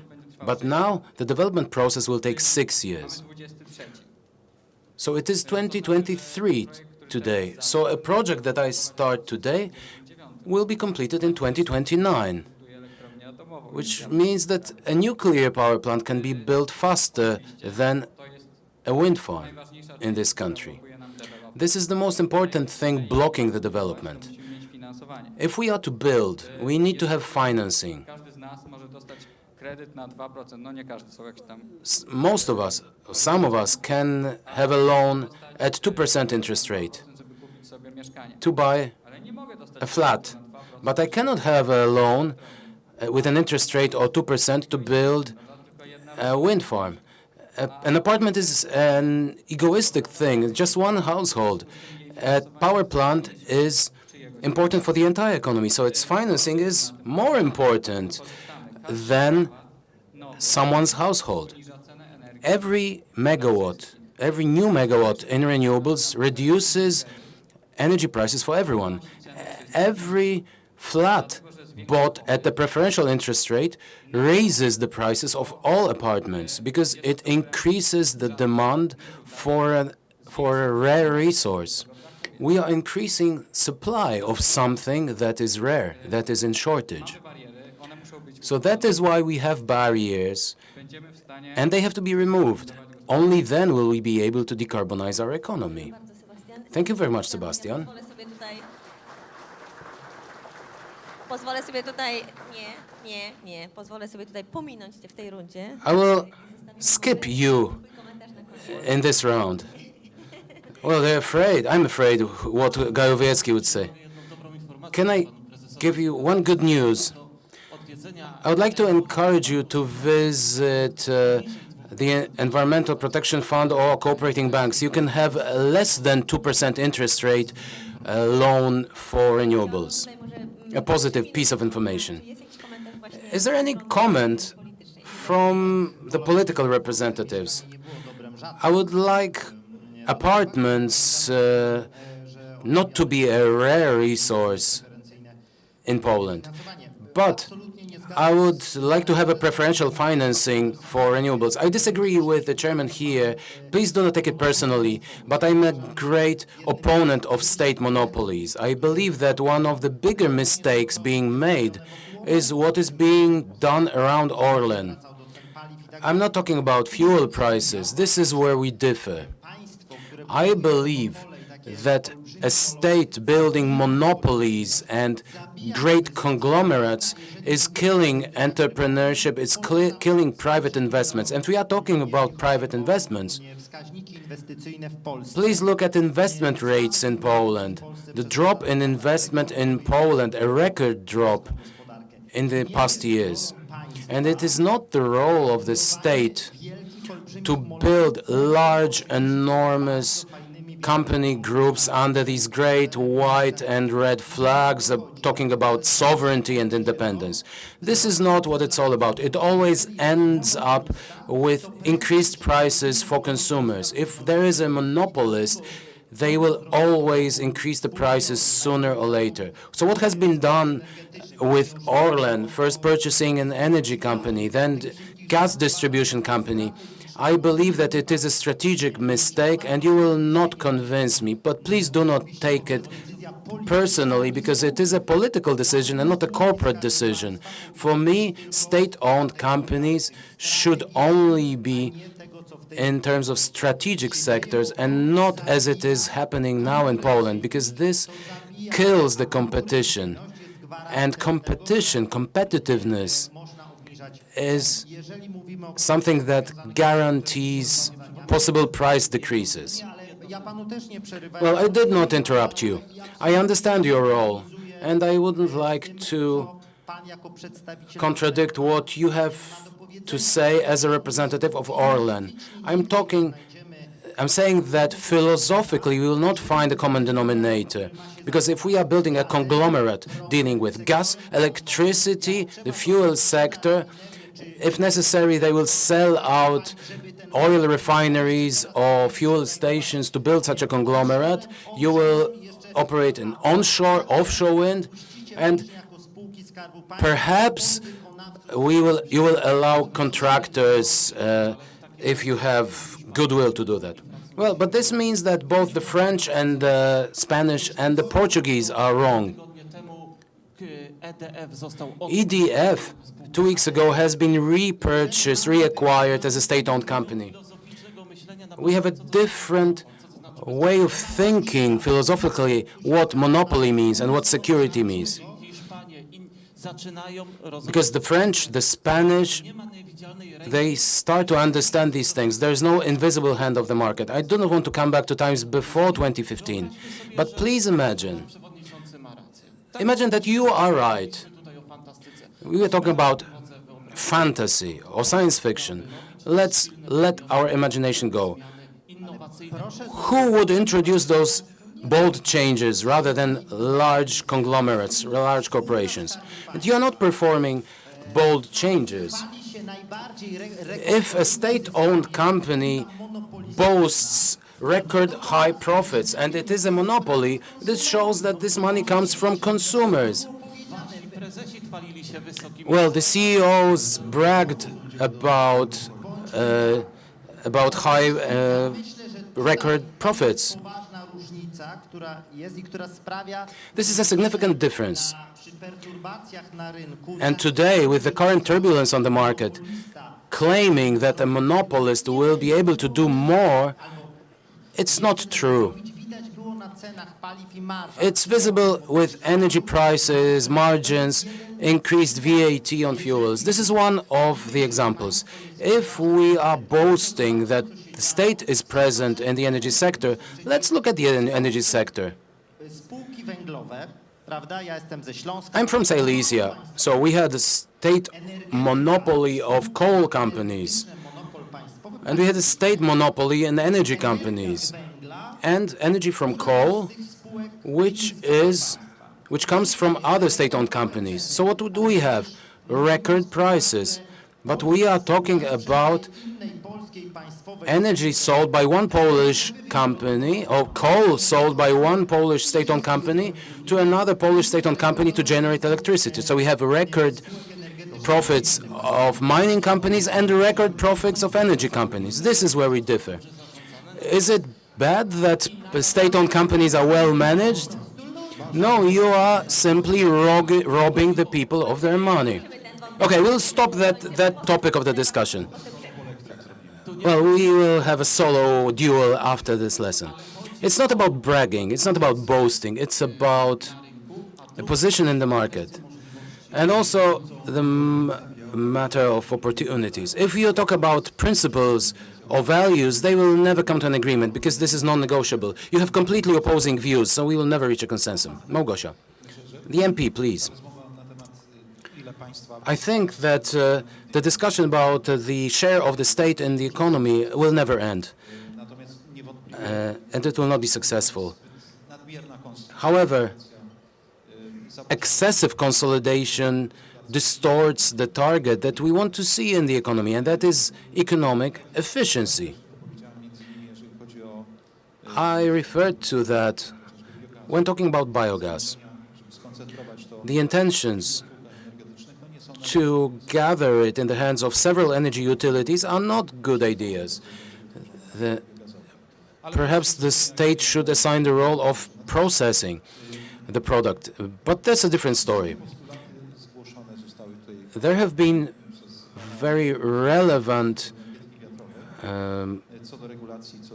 remarks or postulates made by the representative of the wind energy sector, private wire, direct line, cable pooling, but we will have a problem with environmental and social issues. One of them is the most recent amendment of the Environmental Impact Assessment Act. All of your requests have been included there, and the proposal was to reject this proposal, this draft, in the first reading. And I was criticized or hated by internet followers. Why was I not in favor of rejecting it? I was in favor of many solutions related to investments in grids, in power lines, in nuclear, many other aspects that you have mentioned.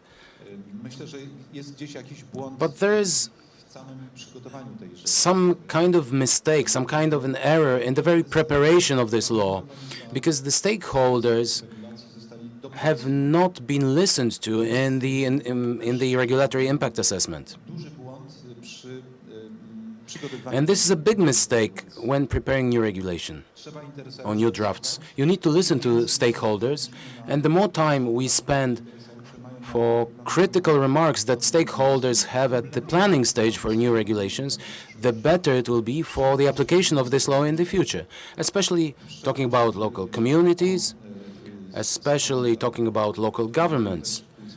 They have their interests here, and you should not neglect the NGO sector. We need to have a constant dialogue with them. Without that dialogue, we cannot do it. They have very strong motivation, and they are strengthened. They are based on social expectations, expectations of the general public. 20 years ago, we were happy with new investment projects.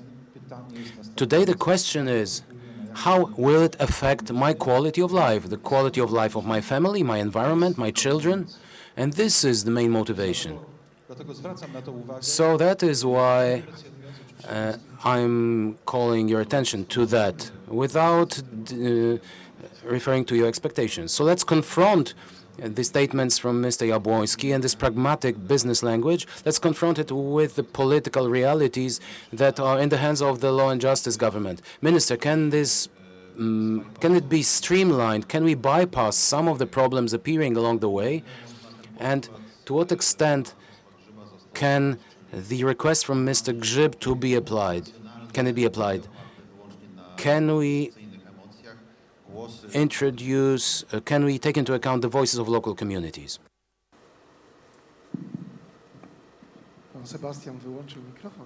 Sebastian switched the microphone off, but we managed that. The democratic government of law and justice, democratically elected, implementing its mandate, has been taking care of interest of the entire Polish society.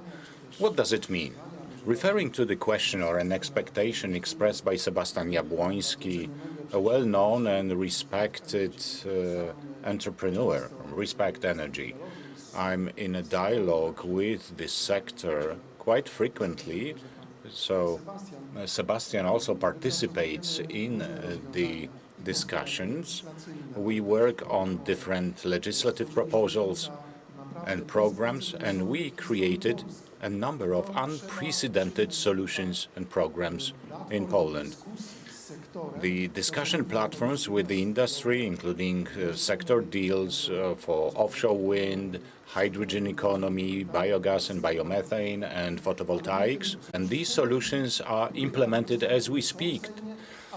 They are included in draft laws that are currently processed or will be processed in a couple of weeks, including the amendment of the Renewables Act,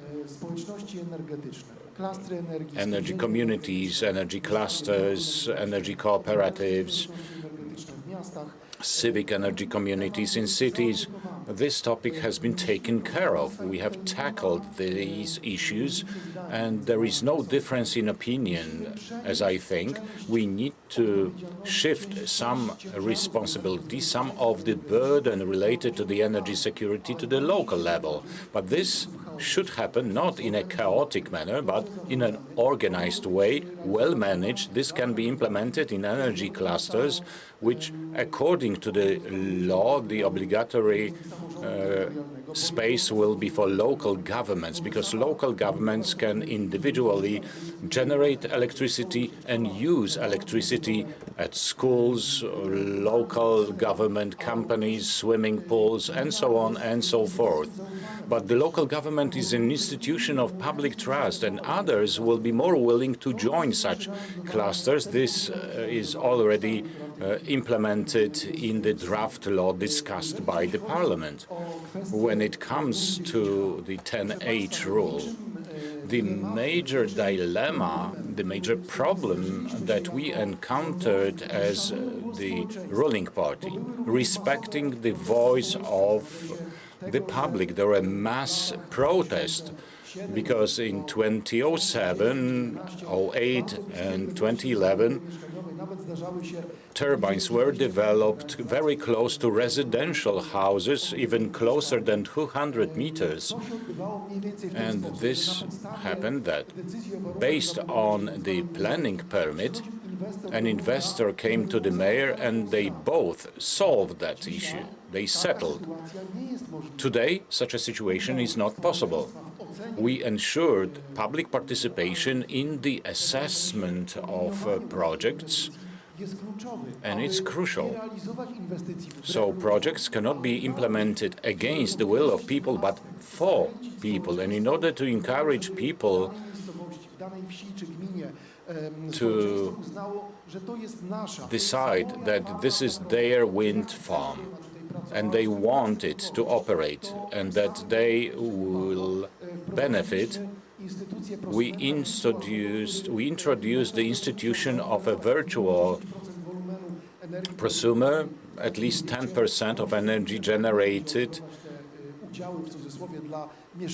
will go through the local government, and citizens will be able to buy their shares in a wind farm. And it's a very good solution.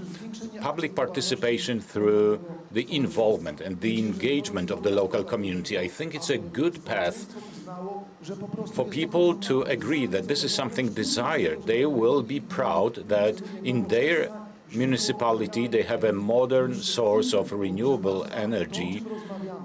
Ladies and gentlemen, the process related to protest appeared in a different technology regime. Farms built 10 years or so ago involved small 1 megawatt projects. Right now we have 4 or 5 megawatt units having less impact on the environment, do not producing noise and generating much more electricity. And please remember about repowering, that in several years antiquated wind farms will be refurbished, and we need to participate in this process.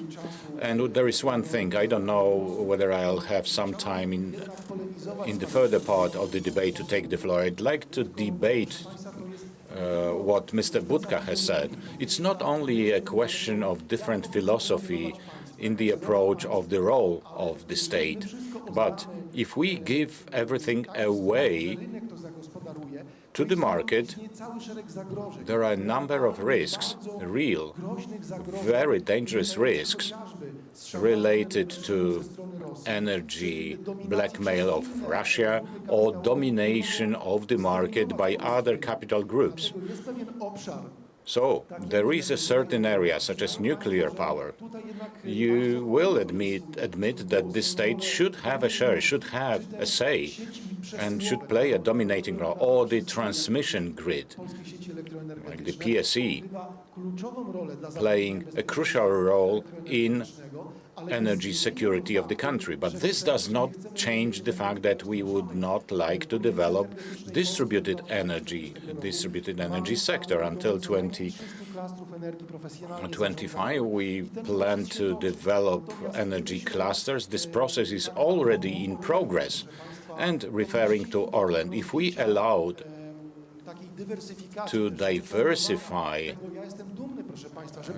this area, I'm very proud that we develop our national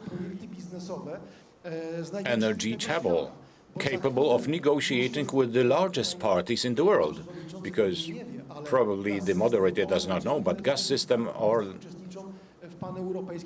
and Orlen participate in pan-European projects such as the Baltic Hydrogen Valley, Nordic Hydrogen Corridor, which is going to be built from Finland through Baltic states and Poland to Germany. A number of Polish companies will participate in that project. On top of that, the hydrogen structured network. We're at the beginning of a great development of civilization.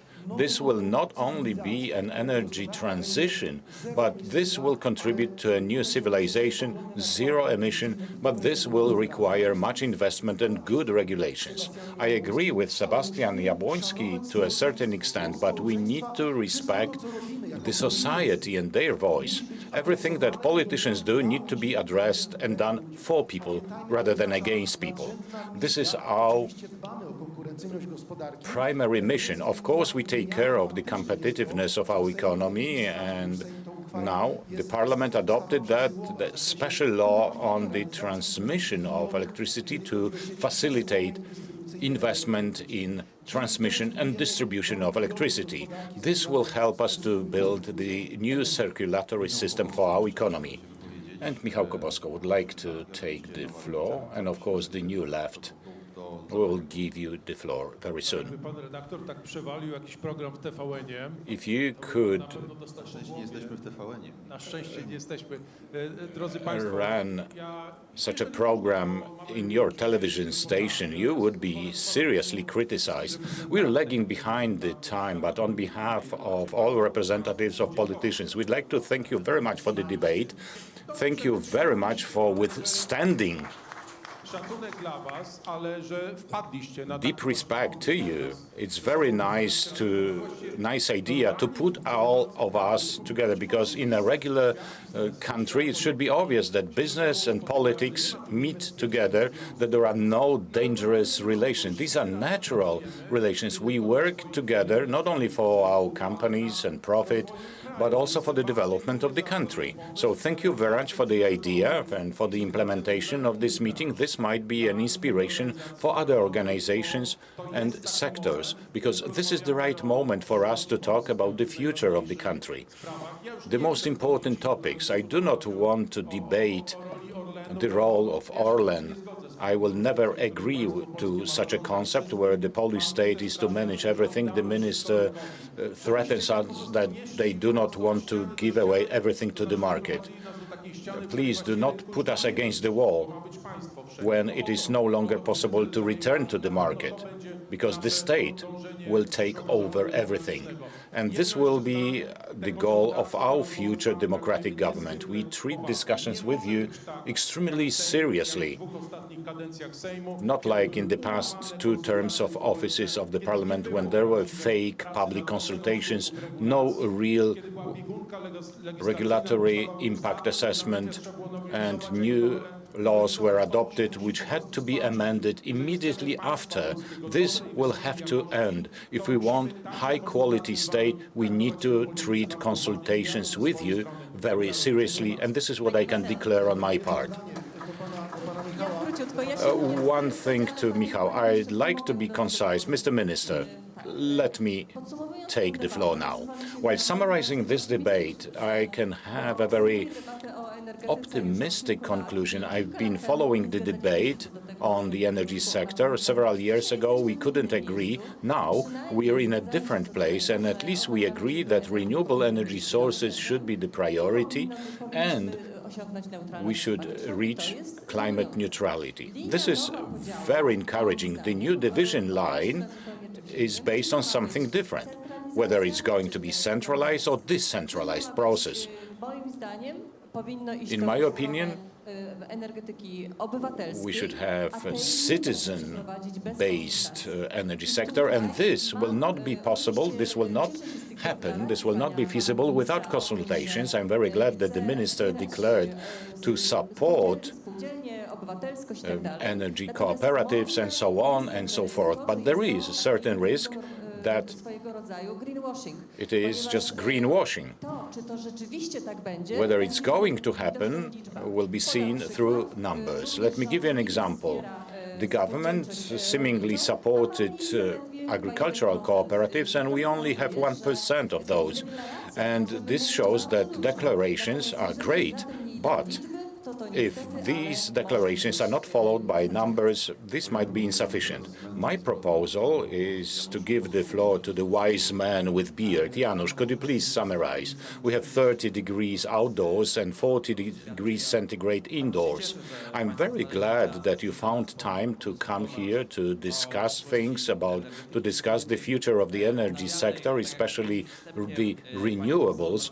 And just as the MP and the minister mentioned, there is an agreement between parties that renewables will be the necessary component of the energy mix. It's a crucial information for us that we received today. We don't have a crystal ball. We don't know who's going to win the upcoming elections, and for certain we will follow the development from the point of view of business. The energy from wind is a global business developed by our champions as well, and the Polish Energy Group, Orlen, and others. And of course, in our association, representing 200 companies now, there are champions international champions as well, such as Equinor, who support us. And after several years, as a person dealing with offshore wind, we would love to develop. I can hardly imagine to develop this sector without the involvement of these champions. This would take much longer without huge investment, and we would like to see diversification shortly, and a large number of high potential companies are needed. We need investors.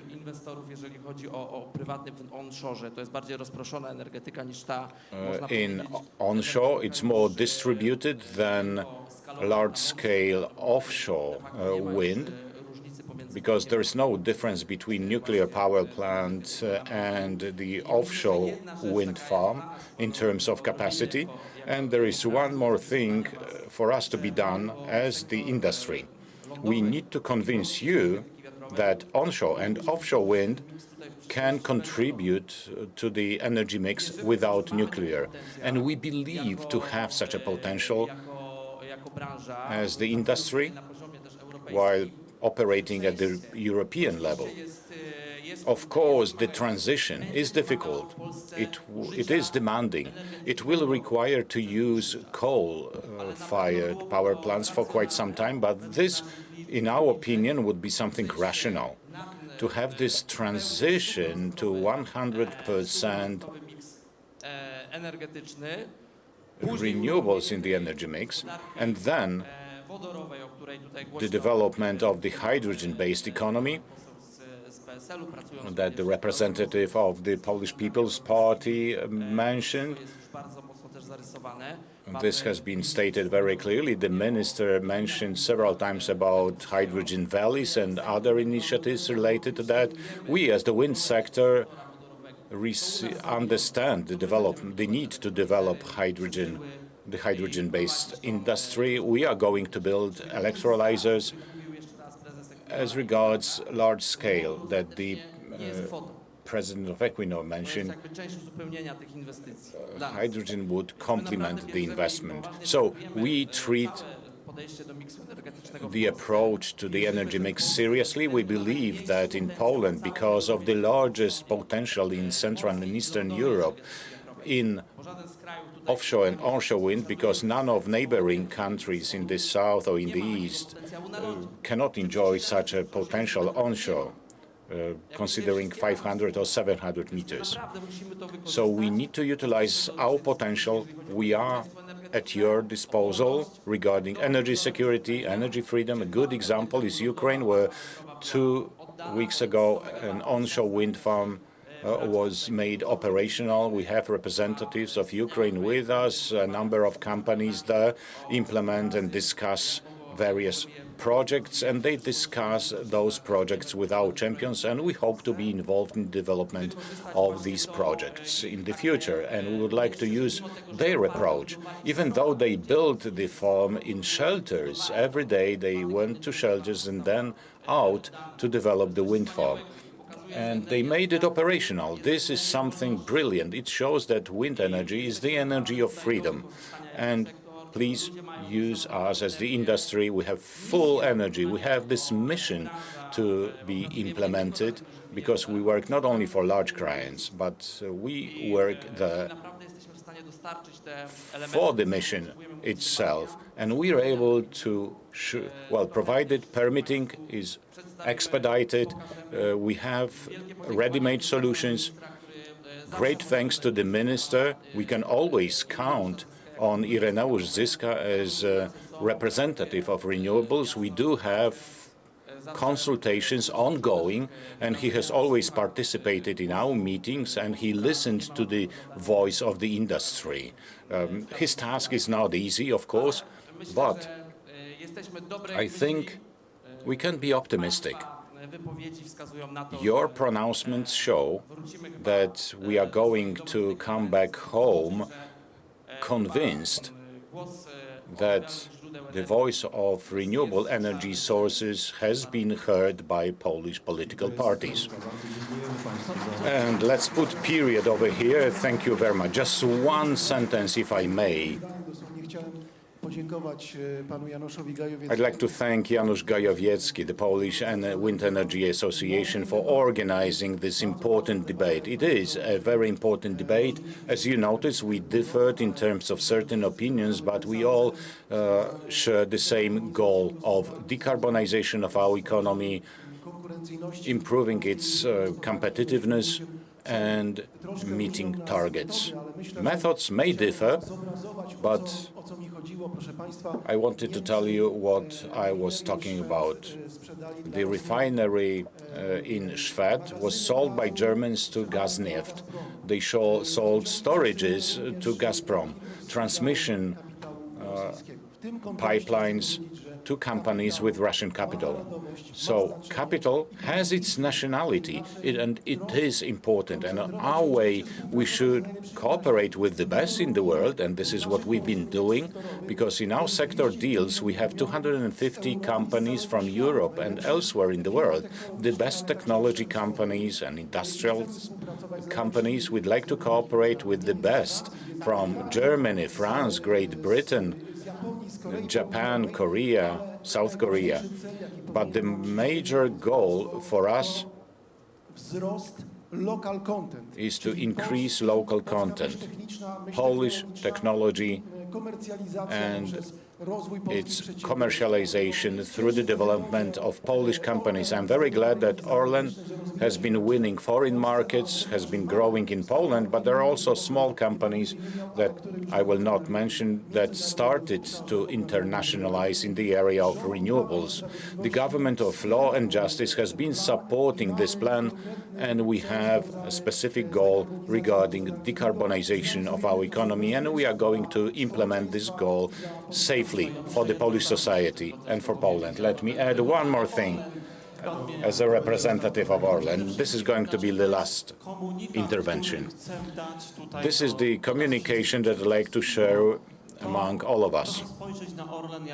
Please look at Orlen as an integrator. The fact that Orlen discusses topics with partners, some of them are represented here in this room. This enables small and medium-sized Polish companies to join supply chains. And just to mention our recent talks with Vestas, we have always paid attention to the Polish content, to have it there. Thank you very much. It was indeed a very difficult discussion with many respects, but we proceeded efficiently. We can draw conclusions. I'd like to thank participants who were very emotional at times, but that was understandable. Thank you very much. And please join other panels that we planned for today, and hopefully we can include such a debate into the agenda of our Polish Wind Energy Association conferences. There are no dangerous relations. The mission, we have a common mission, all hands on board. Thank you very much. And now I'd like to invite